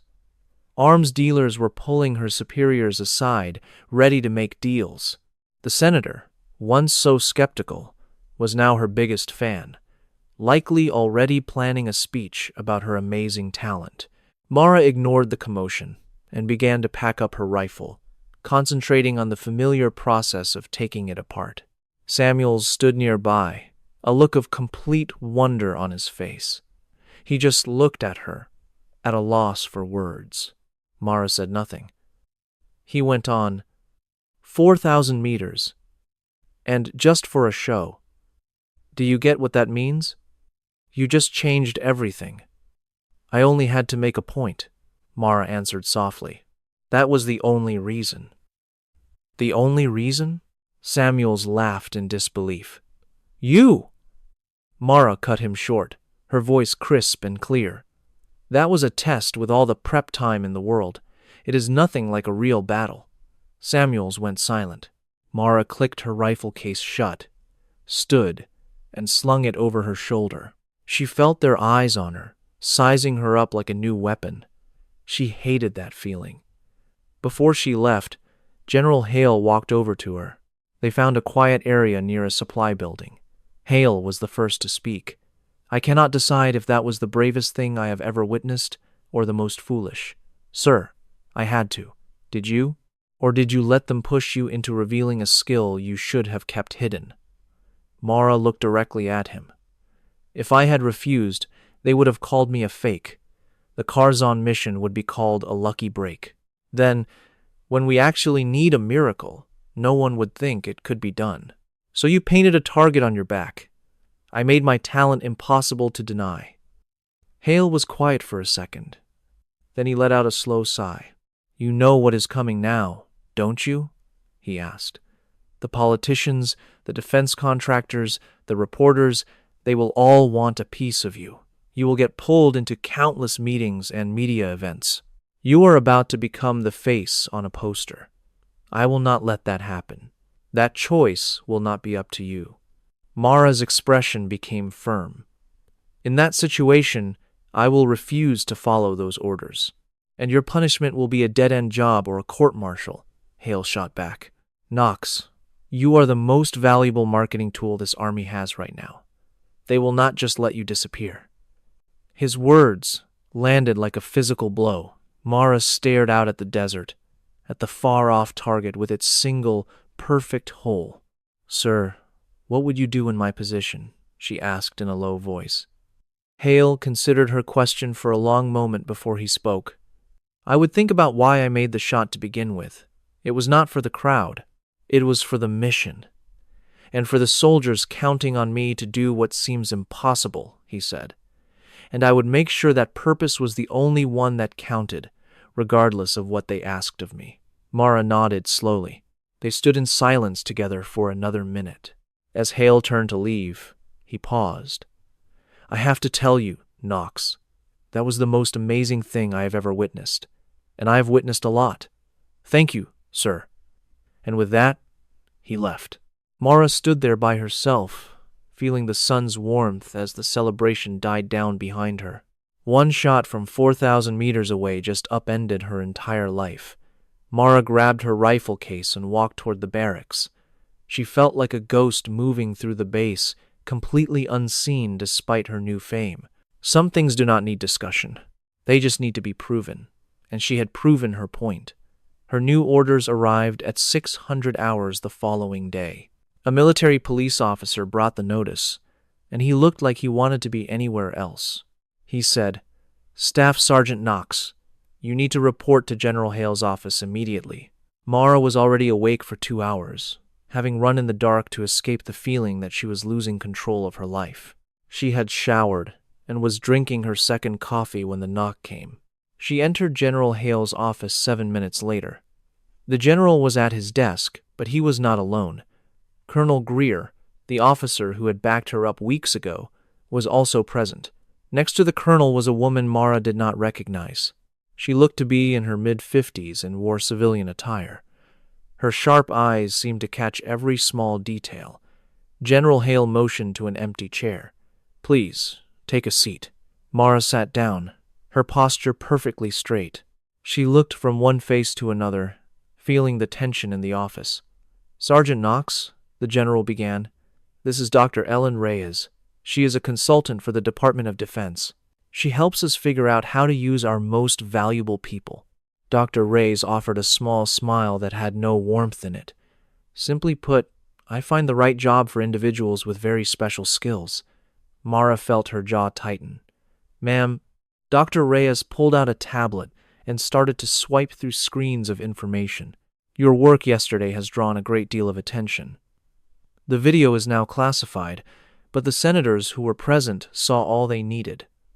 They are now describing you as a strategic weapon. They believe your skill could decide the outcome of any conflict. I am a soldier, ma'am, not a piece of equipment. You are both, Dr. Reyes stated without emotion. And right now, very powerful people are arguing about the best way to use you. Mara looked at General Hale. Sir, can I speak freely? Please do. I have no wish to be used. I want to keep doing the work I was trained to do. Colonel Greer leaned forward. Knox, your work is different now. Whether you like it or not, that shot has put you in a very small, very elite group. And people in that group get moved in new ways. Then I want to be removed from that group, sir. That is not an option, Dr. Reyes said bluntly. Too many people saw it. There are too many recordings. Your secret is out, Sergeant. A cold sense of dread began to spread through Mara's chest. So, what is the new assignment? General Hale glanced at the colonel before he answered. High Command wants to assign you to special missions full-time. You will be pulled from your current squad and put into a specialized unit. You will train with our top Tier 1 soldiers and be dispatched on the most important missions. Your operations will be top secret, but your talent will be ready when we need it the most. And what if I refuse? A heavy silence fell over the room. Dr. Reyes set her tablet on the desk. In that case, you will be moved to a training position. You will spend the next 5 years of your service teaching basic rifle skills to new recruits. Your unique abilities will fade. Your value will disappear. And the next time an impossible shot is needed, someone else will attempt it, and they will fail because you decided not to be there. The words hit her like a series of punches. Mara kept her breathing calm, but her hands balled into fists in her lap. So I have no real choice. There is always a choice, General Hale said gently, but every choice comes with a consequence. Your choice is to become the soldier you are meant to be, or spend the rest of your service pretending to be someone you are not. Mara glanced down at her hands. They were completely still. These were the hands that guided a bullet over 2 miles to its target. They were the hands that saved 16 people in Kharzan. They were the hands she used to care for her rifle every single night. How much time do I have to decide? She asked. 72 hours, Dr. Reyes answered. After that, the orders will be issued, one way or the other. Mara stood up. Then I will have my answer for you in 72 hours, ma'am. She gave a sharp salute and walked out of the office before anyone could speak again. She did not go back to her normal work. Instead, Mara began walking the perimeter of the base, her mind racing as she weighed her 2 choices. As the sun climbed, the air grew thick with heat, making the base feel almost unreal. To accept their offer meant becoming a living weapon. She would be a tool, taken out when needed and then put away. It would be a life without freedom, without quiet, and without anything normal. But to refuse meant becoming useless. It meant she would have to stand by while her skills could have been protecting people. It meant choosing her own comfort over her duty to save lives. Neither choice felt right. She was still walking when she heard someone running up behind her. She turned to see Samuels, who was panting. "Mara, wait up!" She stopped and waited for him to reach her. Samuels bent over, hands on his knees, trying to catch his breath. "I heard about your meeting," he said between gasps. "I heard about the choice they are trying to make you take. Word travels quickly on this base. In a place this large, it always does." He finally stood up straight and looked at her. "If you want my opinion, I think you should take it." The special operations position. Mara's expression did not change. "And what makes you think I should do that?" "Because I have seen what you can do. And I also know what happens when gifted people walk away from their calling." He paused for a second. "My father was a helicopter pilot in Iraq. He was the very best, but he got tired of the pressure and the risk, so he put in for a transfer to a training job. For the next 8 years, his job was teaching kids to fly, and he was miserable every single day. At night, he talked about the missions he was supposed to fly. He would go on about the soldiers he could have saved if he had only stayed in the fight." Samuels's voice got quiet. "He died 3 years ago from a heart attack, but I honestly think a piece of him was already gone, worn down by the regret of not doing what he was meant to do." Mara was silent for a very long time. Finally, she asked, "What if the thing I was meant to do gets me killed?" Then you would die for a reason, he replied, instead of fading away in a classroom, telling stories about the life you should have lived. The power of his words filled the space between them. Samuels shifted his weight. Look, I cannot make this choice for you.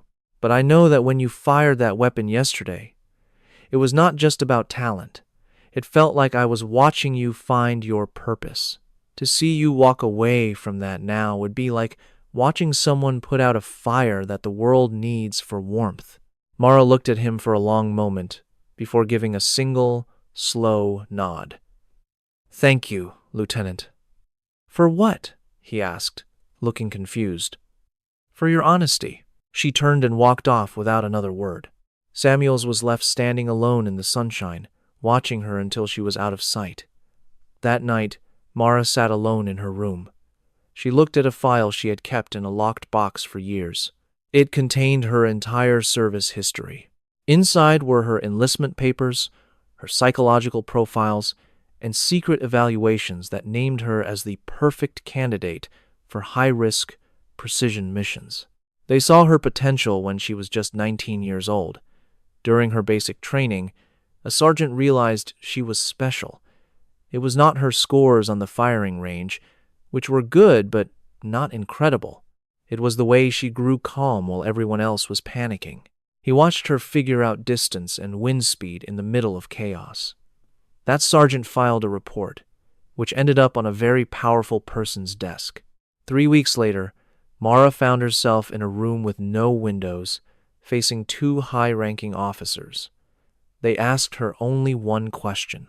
How would she feel about attempting things that most people considered impossible? Her simple and truthful answer changed her entire life. Keep listening to find out how she took back her own story. From that day forward, she was placed in a secret training program, so secret it did not have a name. Scientists taught her the physics of a bullet's flight. Professional storm chasers taught her how to predict wind and weather patterns. Olympic champions showed her how to control her own heartbeat. She was learning skills that would allow her to do things no one else could. They were turning her into a one-of-a-kind weapon. And after all that, they told her to hide. An asset like her was too valuable for regular combat. They said she would get the call only when the stakes were highest. She accepted this life, finding a strange peace in the waiting, in her hidden purpose. But the one shot she fired yesterday changed everything. Now, she had a new, harder question to answer. Did she really have any say in her own life? Or was her path chosen for her 11 years ago in that windowless room? Mara closed the folder, locked the box, and lay on her bed. Outside, the regular sounds of the bass slowly quieted down. Inside, Mara just looked at the ceiling. She wondered if she was ever really hidden, or if she was just waiting for the right person to notice her. The next morning, she found General Hale in the mess hall. He was by himself with a cup of coffee and a newspaper he was not even looking at. Mara went to his table and waited for him to look up. "Knox," he said gently. "Please, have a seat." She sat down and put her hands on the table. "Sir, I have a question for you, and I need a completely honest answer." "I am always honest with you," he answered. "The first time we met, did you know who I was? When we were in the armory, did you know what I was capable of?" Hale set his coffee down. "I knew you were exceptional, but I did not realize how much until I saw your file. After what you did, I now know you are the most dangerous weapon I have ever seen." "That is not a compliment." Mara blinked, caught off guard. "Sir." He leaned in a little. "Knox, a weapon is just an object. It does not have a mind or a soul. It only does what it is ordered to do. And right now, some very powerful people want to make you just that. So you are saying I should refuse their offer?" "I am saying you need to understand everything before you make up your mind," he said. "I have seen what this kind of pressure does to soldiers. The need to be flawless. The constant expectation to deliver a life that is not yours anymore. It shatters many of them. It changes who they are. Not many survive it as the same person, but some do, she pointed out. Yes, a few of them do, Hale agreed. They are the ones who never lose sight of why they signed up. Their mission gives them clarity when everything else is a blur. Mara was quiet. Sir, what was your mission when you first joined? A faint smile touched Hale's lips. To be a leader whose decisions kept his soldiers safe. An officer who knew the human price of every order he gave. He paused. Over time, I got very good at my job, and I was promoted. Soon, I was spending more time in meetings than in the field. My decisions became more about politics than what was right for my people. Do you have regrets? I carry it with me every single day, Hale said softly. But I also know the choices I make now, even the political ones, still save soldiers. It just happens from a greater distance. He took a sip of coffee. Knox, no matter what you choose, be sure it is your choice, not theirs, not mine. It must be yours. You are the one who has to live with it. Mara nodded. I understand, sir. As she got up to leave, he called to her. Knox, for the record, I see a lot more in you than they ever will. Do not you forget it. 2 days later, Mara entered General Hale's office to give her response. The general was behind his desk.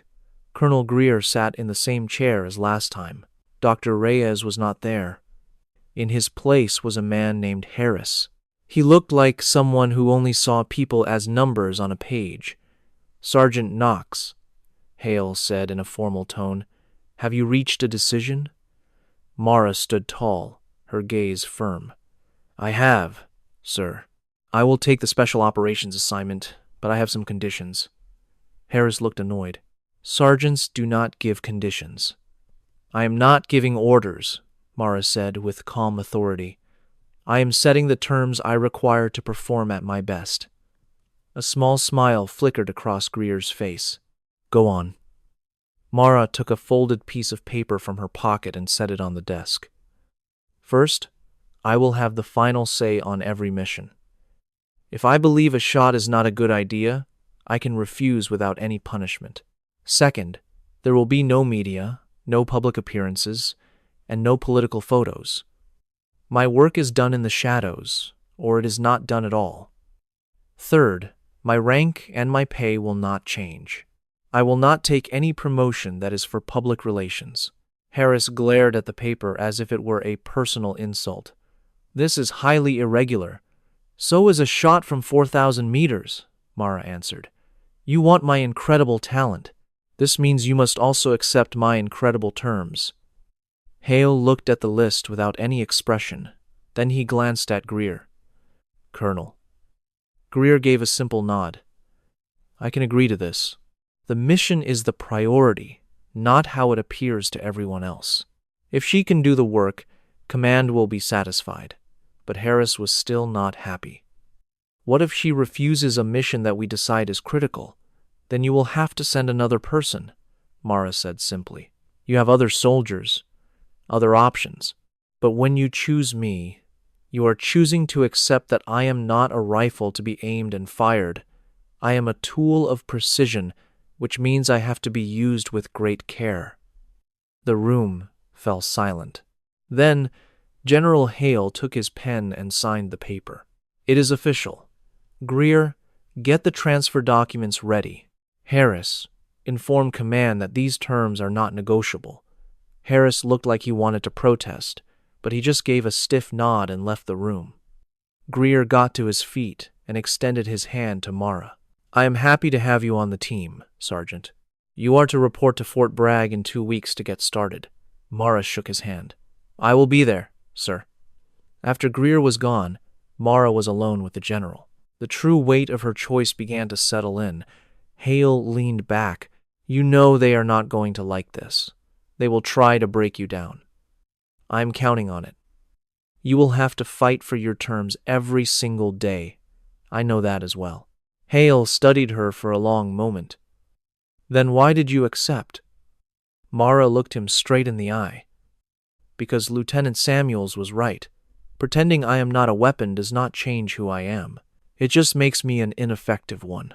I am choosing to be dangerous and useful over being safe and invisible." Hale nodded his head slowly. "That is the most honest statement I have heard all week." He stood up and came around the desk. For a second, Mara thought he might salute her. Instead, he just put his hand out. "Good luck, Knox. Remember what you are, a soldier. Not a weapon, not a picture for a poster, but a soldier. Do not let them make you think you are anything less." Mara took his hand, feeling the strength in his grip.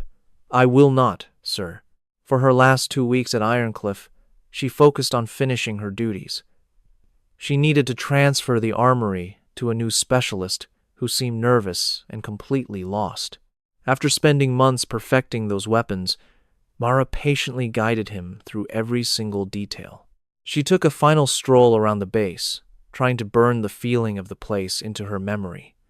She inhaled the familiar scent of dust and fuel and heard the rhythmic sound of marching boots.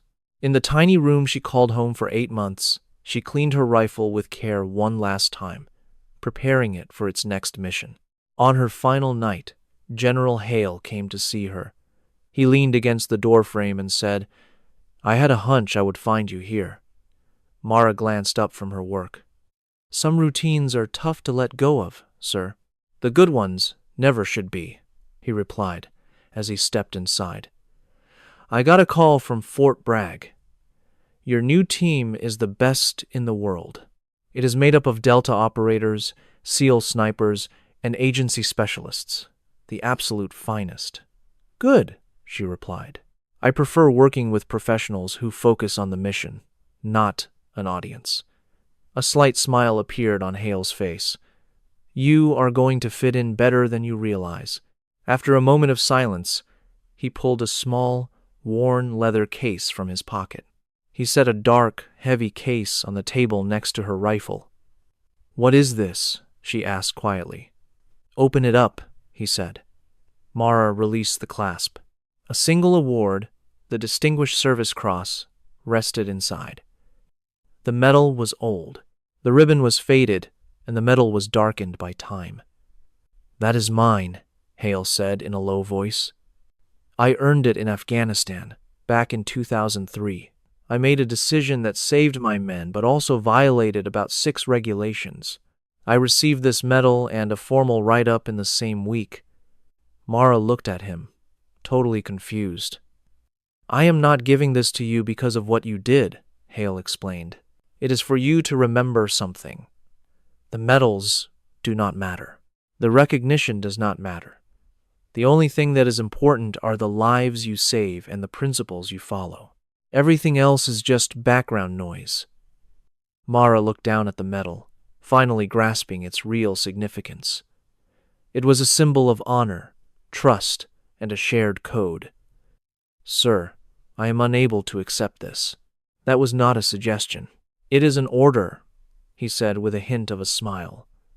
"Besides, I suspect you will earn one for yourself soon. Now you will have something to measure it against." Mara gently closed the case and placed it beside her rifle. "Thank you, sir." Hale gave a sharp nod, then stood up straight, his tone becoming formal again. "Sergeant Knox, it was an honor. Make sure they know your name at Bragg." "I will, sir." And then he was gone. Mara sat by herself in the quiet armory, surrounded by her gear, clutching a medal she had not earned but would always keep. Some skills are not defined by your history. They are a sign of the person you were always meant to become. Her orders were clear and simple. A truck would arrive for her at 0600 hours. Mara placed her gear into a standard-looking vehicle. She had her weapon case, a duffel bag, and a footlocker containing everything she owned. The driver was a quiet contractor who did not engage in conversation, which was fine with her. As the truck drove through the main gate, Mara gave the base one last look. Ironcliff was quiet in the dawn light. You could see soldiers on their morning run and trucks moving into position. The base was still alive without her. She had been invisible there, hidden in the daily routine. But that chapter of her life was now closed. This was a chance to emerge from the shadows, but she would do it on her own terms. She understood the great weight of her abilities and the duties that came with them. As soon as the truck entered the highway, the base disappeared over the desert hills. Mara leaned her head back, closed her eyes, and let her feelings flow through her. It was a combination of fear and thrill, and the strong feeling that her life had been completely changed. When she opened her eyes again, the fear was gone. Only her purpose remained, because Mara Knox was not interested in fame or awards. She was moving toward that one moment when someone would need a miracle. And when that time came, with lives on the line and no margin for error, she would be there, calm, focused, and prepared, just as she always was. The truck drove on, carrying her to a future that was unknown but that she had already accepted. A mission was waiting for her somewhere out there. She just was not aware of it yet. Fort Bragg was a sudden rush of humid air and constant motion. The truck left Mara at the main gate a little after 1400 hours. The base was immense, stretching over thousands of acres. It was the headquarters for Special Operations Command, Delta Force, and other secret units. The air carried the scent of pine and gunpowder, and every soldier she saw walked with an intense focus, as if a mission could begin at any moment. A captain was waiting for her at the check-in area. He was young and fit, with the kind of eyes that had seen conflict and did not flinch. "Staff Sergeant Knox?" "Yes, sir. My name is Captain Reeves. I will be managing your arrival and integration. Follow me." They walked silently across the base, past training grounds that resembled elaborate movie sets. There were model houses for practicing room clearing, shooting ranges that stretched to the horizon, and landing areas with huge helicopters waiting to deploy. Reeves took her to a plain building, identified only by a number. The temperature inside was at least 10 degrees cooler. It was a secure building with soundproofed walls, the type of location where secrets were discussed every day. He stopped right outside a conference room. "Your new team is waiting inside. They have been told about your abilities. Most of them are not convinced. Go in there and change their minds." "I have nothing to prove to them, sir." A tiny smile appeared on Reeves's face. "That is the perfect response." He pushed the door open. 6 pairs of eyes immediately focused on her. There were 5 men and 1 woman.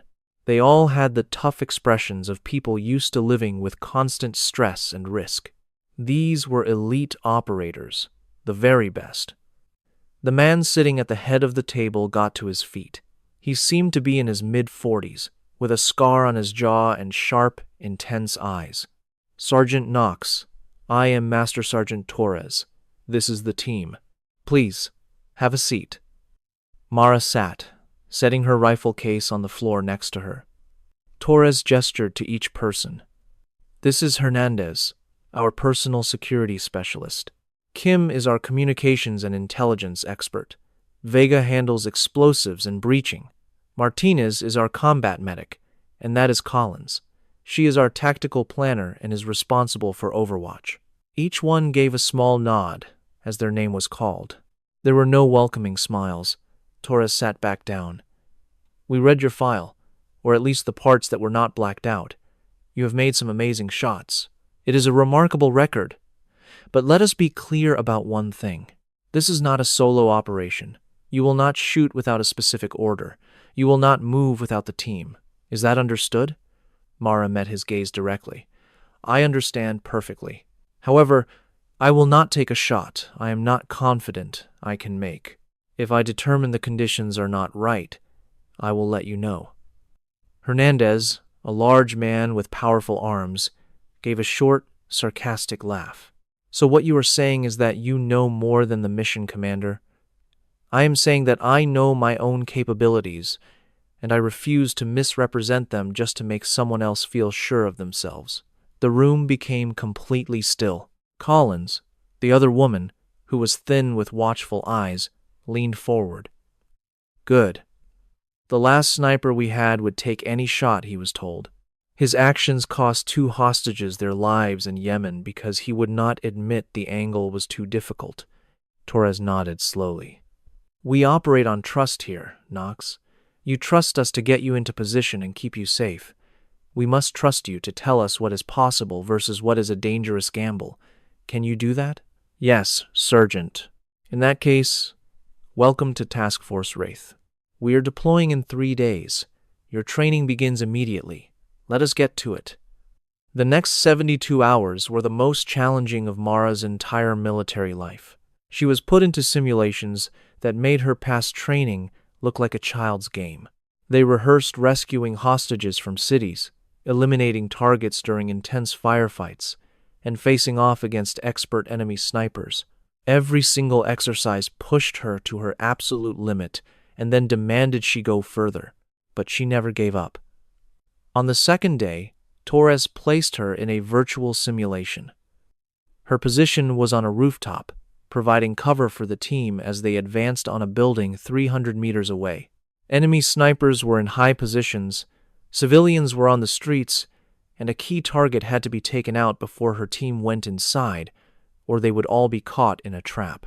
It took Mara only 8 seconds to find the enemy sniper.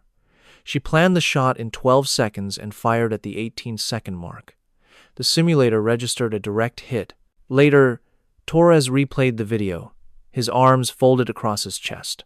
He asked, "How did you see him so fast?" His shadow was wrong. Every other shadow on that roof matched the sun's position. His was off by 3 degrees. It meant he was using a fake screen for cover.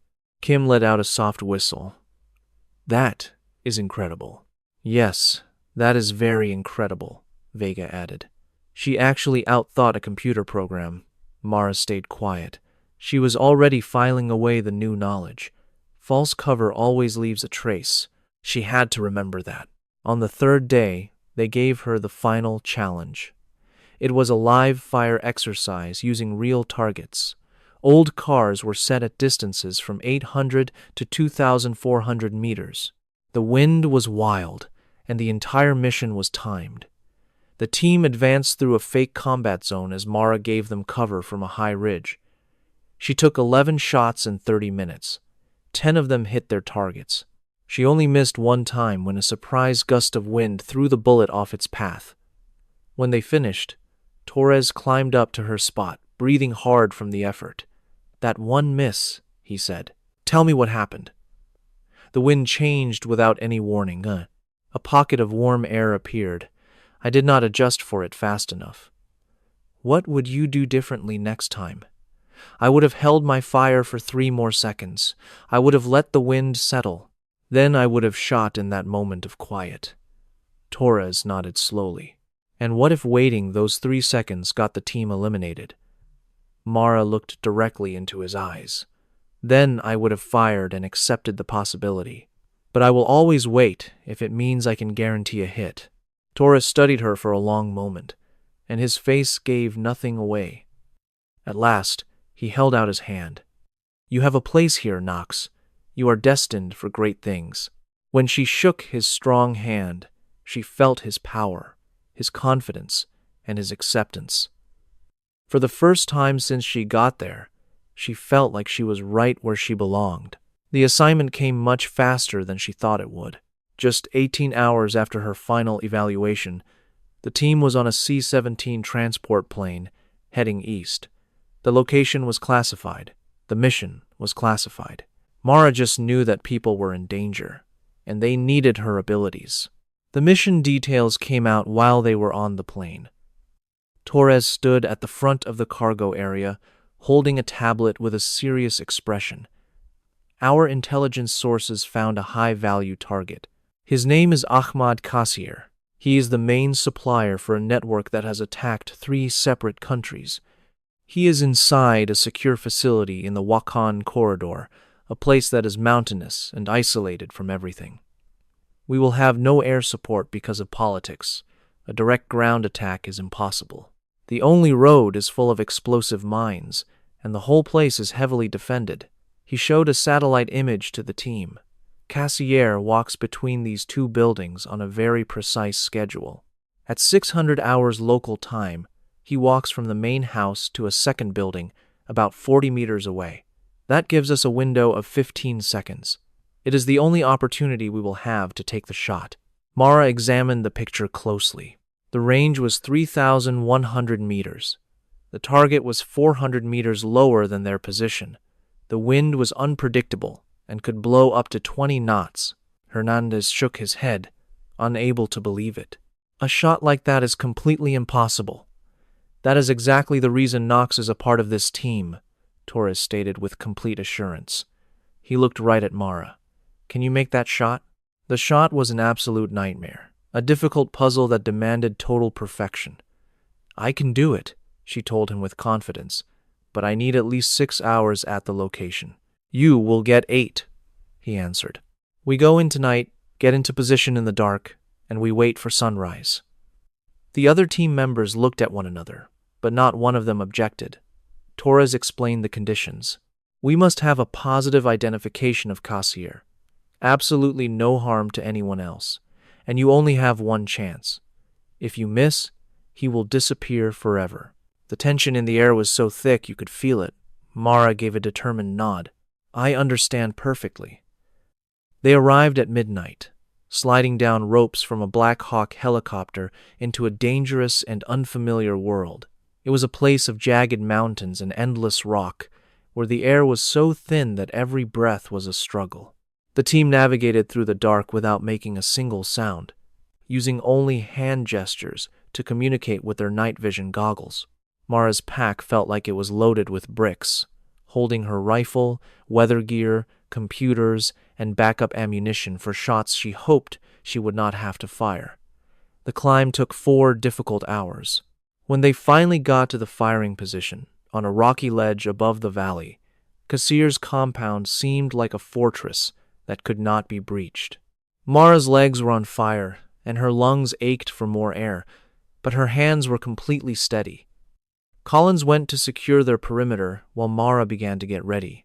With a calm she had practiced for years, she assembled her rifle and set up her equipment. One tool measured the wind, while another checked the temperature, humidity, and air pressure. Her laser rangefinder showed the distance was 3,127 meters. The drop in elevation was 412 meters. The wind was currently at 14 knots, with powerful gusts that reached up to 18. It moved in circles and changed its direction randomly. Mara ran the difficult math in her head, then confirmed it on her computer. The bullet would drop almost 90 feet before it reached the target. The wind would push it around during its flight. The travel time would be nearly 7 seconds, which feels like an eternity when you are looking through a scope. Torres moved quietly to her position. What are you seeing? It is very hard, she answered. The way the valley is shaped is making the air move in strange ways. The wind is not stable. Can you still do it? Mara paused for 3 very long seconds and then gave a slight nod. Yes, but I need to wait for a moment of calm. If I shoot when the wind is gusting, the probability of a miss is just too great. How much time will you need? As much as it requires, she said quietly. Torres had complete faith in her. We will keep you safe.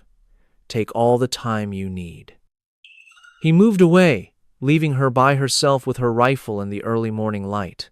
She settled into her firing stance, with the rifle secure on its bipod. Her cheek rested gently against the rifle's stock. Her eye was at the perfect distance from the scope. Her body was aligned straight behind the gun to absorb the strong recoil. And then she started to wait. The sky turned from solid black to a dark purple, and then to the gentle blue of a new day. The stars faded away one by one. The valley below slowly came into focus, like a photograph appearing in a dark room. At 5:45 in the morning, lights began to turn on inside the compound. Figures started to move around between the buildings, beginning their daily routines. At 5:55, a door on the main building swung open. Mara's heart was beating slowly and evenly. She had been controlling her breathing for the entire last hour, keeping her body in a state of perfect calm. Through her scope, she saw a man emerge. He was a tall man with a heavy, dark beard who walked with a certainty that showed he felt he was completely safe. Kim's voice came through the radio in a low whisper. "We have a confirmed facial recognition. That is Kassir." Mara tracked his every step. He paused to talk to a guard, and then he began his walk toward the other building. Her 15-second window had just opened. Mara's finger was on the trigger, barely making contact, just sensing the firm metal. For the past 30 minutes, the wind had been a storm of pure chaos. But in that one moment, a deep quiet fell over the valley. The flags on the compound walls suddenly stopped moving. The dust on the ground nearby stopped swirling. Mara breathed out halfway and held the rest. Her whole existence shrank to the image in her scope. There was only the shape of Kassir and the complex math she had gone over 100 times. She would aim half a body width in front of him. She would compensate for the bullet's long drop, and she would pray the wind would remain still for 7 seconds. She gently squeezed the trigger. The rifle's blast shattered the morning calm. The recoil pushed back hard into her shoulder. The sound echoed through the valley like a sudden burst of thunder. 7 seconds. Mara kept her eye locked on the scope. The bullet traveled through the air along its invisible arc, dropping and moving with the wind, but flying directly to its target. Kassir took one more step. Then his head snapped backward with violent force. His body fell to the ground in a heap. Kim's voice came over the radio. "We have a confirmed hit. The target is neutralized." I say again, the target is neutralized. The compound immediately erupted into total confusion. Guards began running in all directions, yelling and searching for a shooter they had no chance of ever finding. Torres spoke into his radio. "This is our signal to leave. Go! Go! Go!" The team quickly retreated from the ridge, staying low and moving fast away from their firing position. As they moved, Mara skillfully disassembled her rifle, packing each piece away with practiced speed. They reached the extraction point 40 minutes later, with burning lungs and aching muscles. The Black Hawk was already descending, its blades cutting through the thin mountain air. Once they were all aboard, the helicopter banked hard, leaving the dangerous valley far behind. Inside, sitting with her team, Mara held her rifle case tightly on her lap. She finally let out a long, slow breath of relief. Collins shouted over the engine noise, leaning close to her. "I have never witnessed anything like that before. A 3,000-meter shot in that wind." Mara remained silent. She simply closed her eyes, feeling the adrenaline fade, replaced by the hollow quiet that followed every completed mission. The calculations were always simple. It was the waiting that was always the most difficult part. The mission debrief took place in a secure building Mara had never visited. The senior officers were thrilled. The operation was a perfect success, with no political fallout. Taking out Kassir would cripple his network for months, if not for years. There was no collateral damage and no international incidents, just a clean result. But Mara hardly heard their praise. She sat in silence, her focus already turning to the next assignment. There was always another mission, and another one after that. It was a relentless cycle of impossible challenges and intense pressure. Later, Torres found her in the armory, methodically cleaning her rifle. "Are you holding up okay?" he asked softly. Mara glanced up from her task. "Yes, Sergeant. You do not look okay." She set down her cleaning rod. "I am just trying to process everything." "Process what?" Mara hesitated for a moment.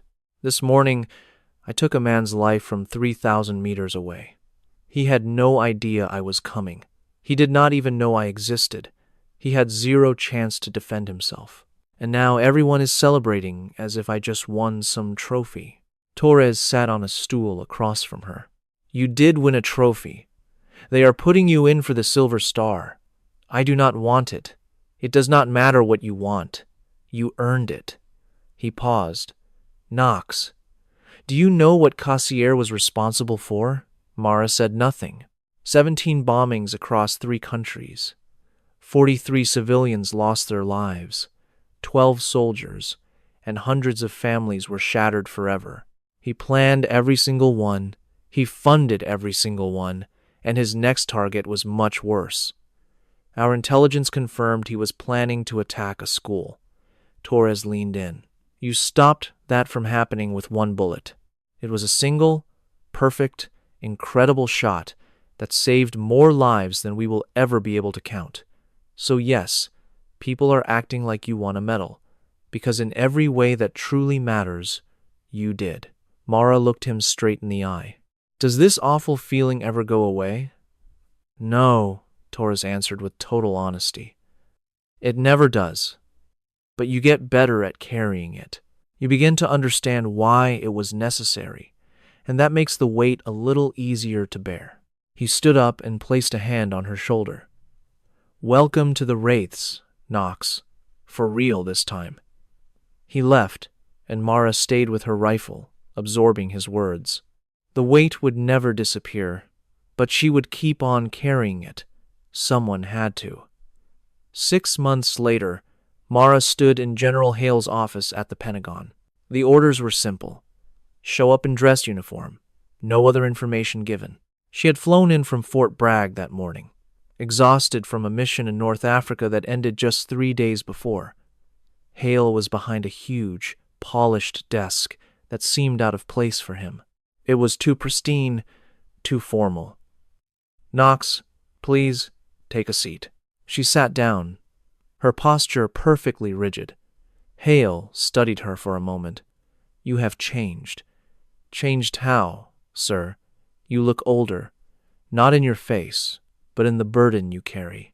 Mara did not respond. Hale leaned forward on his desk. I have been reviewing your after-action reports. 7 missions in 6 months, and every one was a success. Not a single missed shot, not a single civilian casualty. The top brass is calling you our single most valuable asset. I am just doing my job, sir. Your job is redefining what we thought was possible. He paused.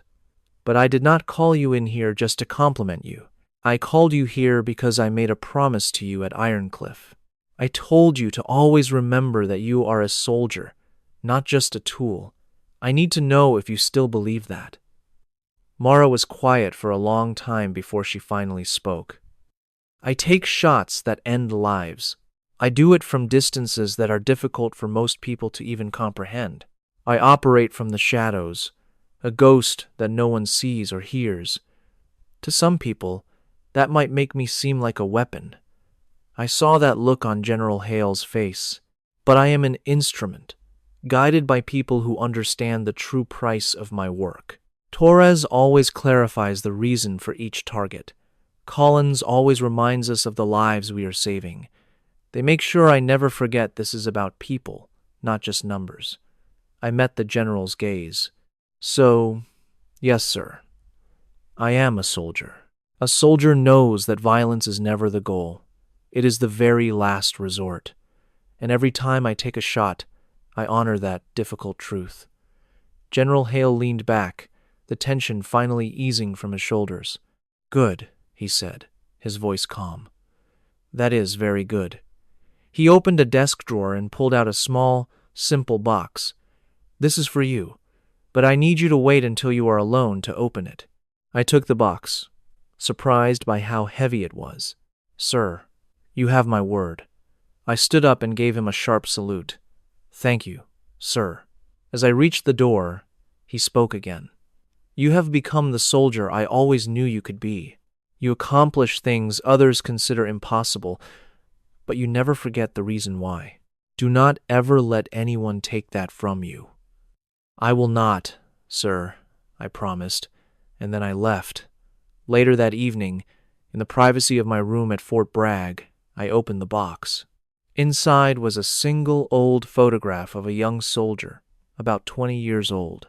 He stood in the desert, holding his rifle loosely, with a wide smile that had not yet seen the true cost of war. On the back, in Hale's familiar handwriting, It read, "This was me before I lost sight of why I started. Do not let the burden make you forget your own reason. R.H." I stared at that photograph for a very long time. I placed it on my desk, right next to the case that held Hale's own medal for distinguished service. They felt like two anchors in a raging storm. I knew that I was a weapon. That part was true, but I was a weapon guided by solid principles, by decent leaders, and by a cause that was bigger than any single mission. As long as I held on to that, I knew I could carry the weight. 3 years later, a message I had been both expecting and dreading finally came through. The Secretary of Defense had requested a private meeting. I walked into his office wearing my dress uniform. The medals I never wanted were pinned neatly to my chest. A silver star, a bronze star for valor, and 3 Army Commendation medals.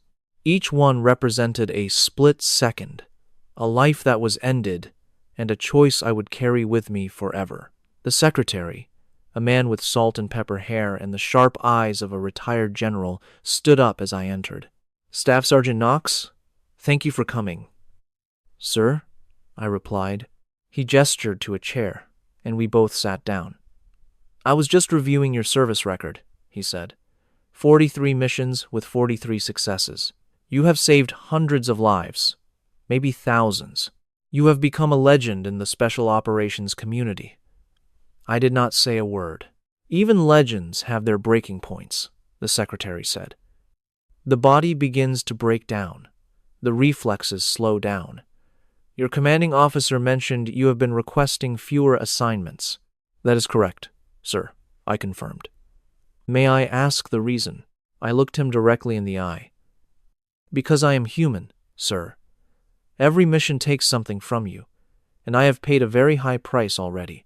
I have to be careful with what I have left." The secretary nodded slowly with understanding. "That is a very straightforward answer. So, I am giving you an option.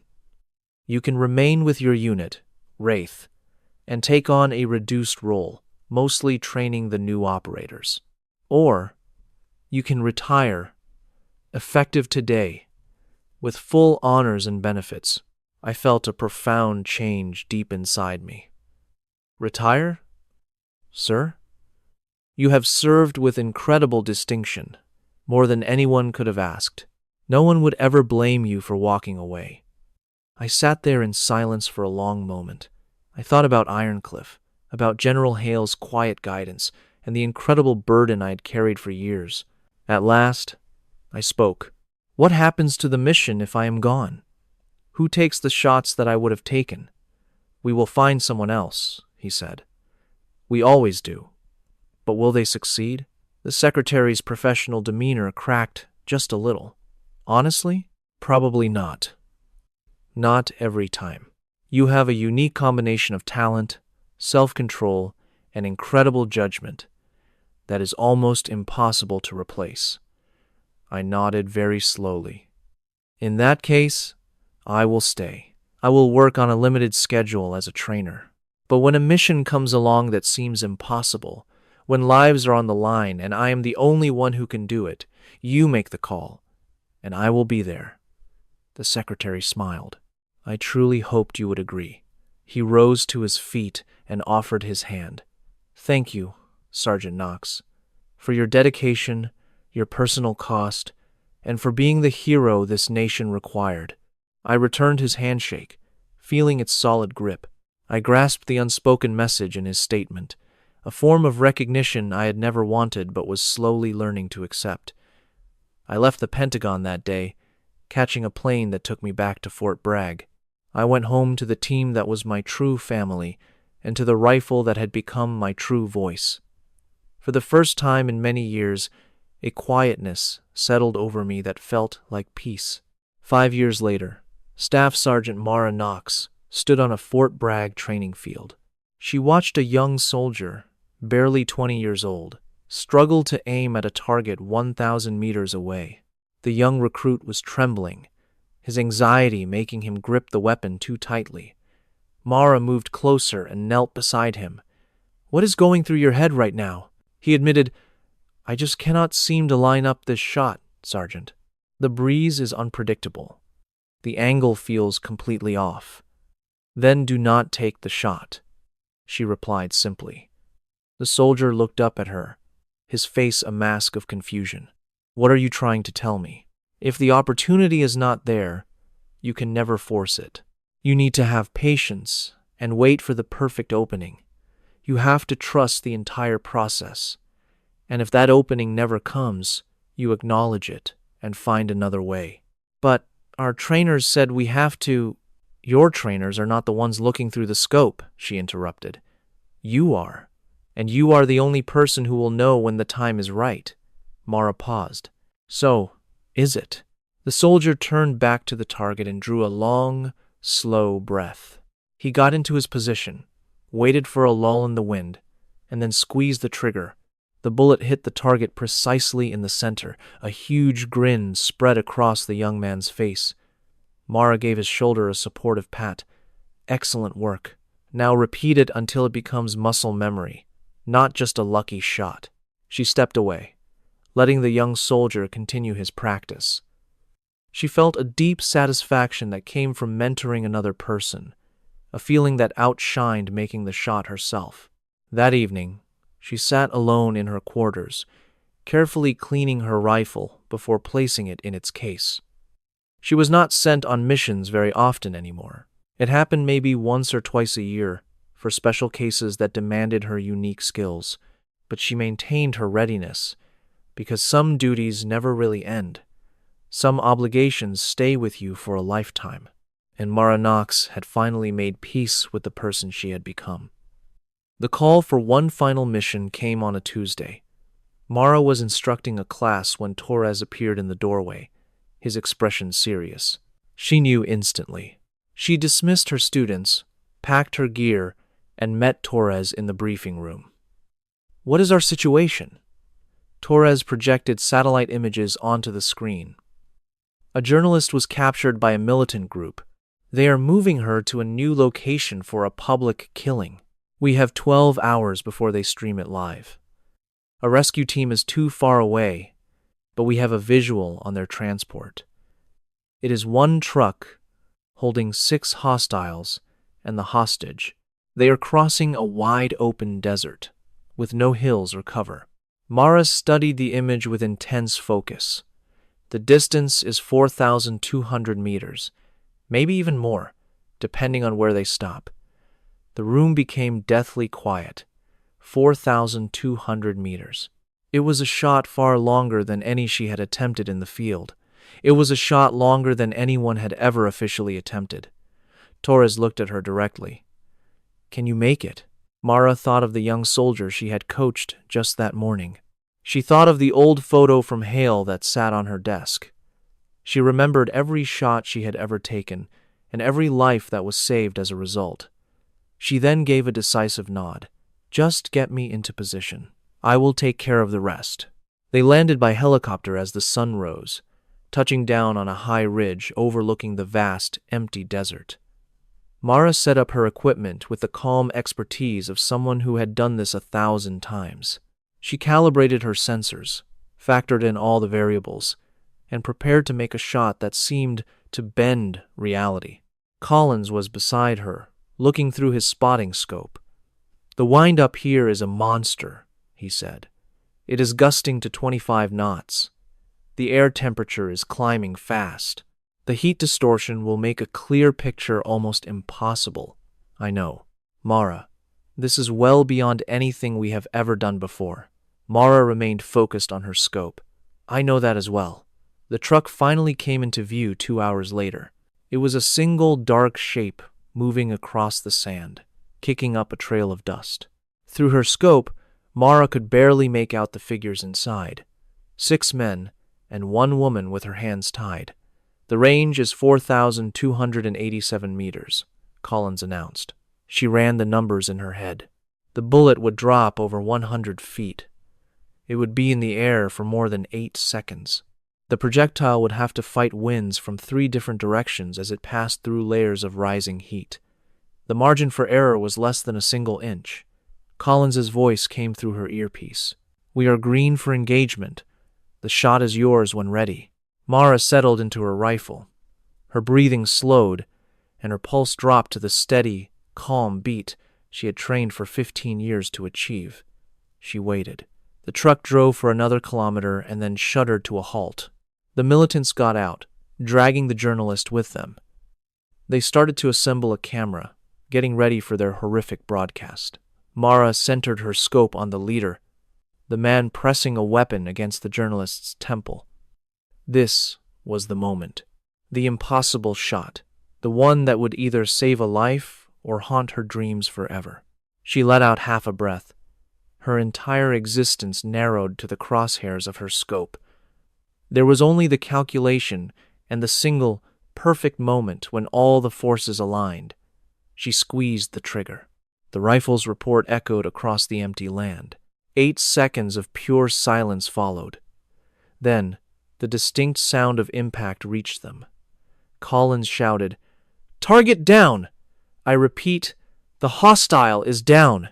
Through her scope, Mara saw the lead militant crumple to the sand. The others scrambled in confusion, searching for a threat they could not see. The journalist made a run for it. Moments later, the nearby rescue team moved in and secured her. The mission was a complete success. Mara lowered her rifle. Her hand did not have a single tremor, and her breathing was even. Collins stared at her, his face a picture of disbelief. I do not even know what to call that. Mara said nothing. She simply began to break down her rifle, pack her equipment, and prepare for their extraction. The shot was made. The impossible was achieved one more time, and for Mara, that was all that ever mattered. 6 months after that day, Mara Knox retired from the military without any ceremony. There was no big parade or farewell address. She just traded the uniform she had worn for 16 years for a civilian life that felt strange but wonderfully quiet. She returned to Montana, to the mountains of her childhood, and to the profound silence she had missed for so long. She purchased a small piece of land with a view that stretched on forever.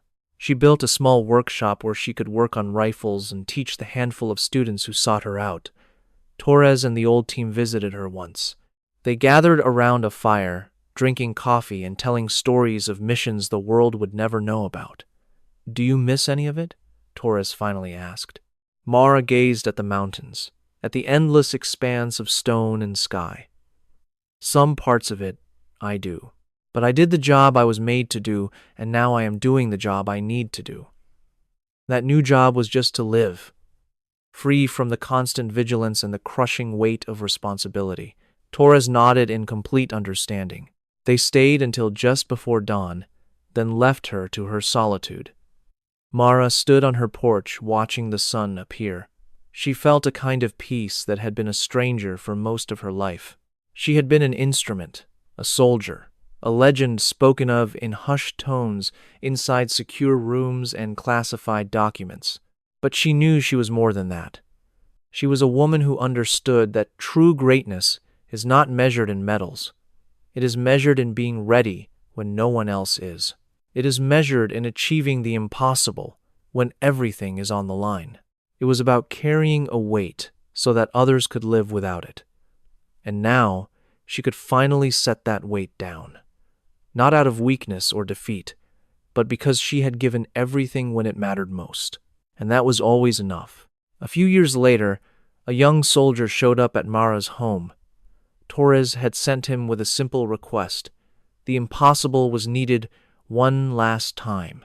Mara looked at the soldier and saw her younger self in his eyes, nervous but resolved, holding a burden he did not fully understand yet. She gave him a faint smile. "Please tell Torres that I am retired." "Ma'am," he replied. "He said you would say that. He also asked me to tell you that some jobs never truly end. They just lie in wait until they are needed once more." Mara stood in silence for a very long time. She felt that old, familiar feeling begin to return, the focus, the calm, the absolute certainty that someone, somewhere, needed the impossible to be done. She then gave a single, firm nod. Give me 24 hours to prepare my gear. I will be there." The soldier saluted and left. And Mara Knox went to her workshop, opened the case that held her rifle, and began the familiar ritual.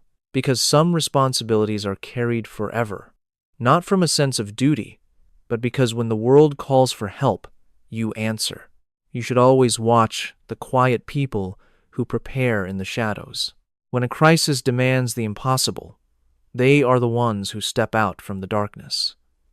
They are the ones who deliver the very thing that everyone else insisted could not be done.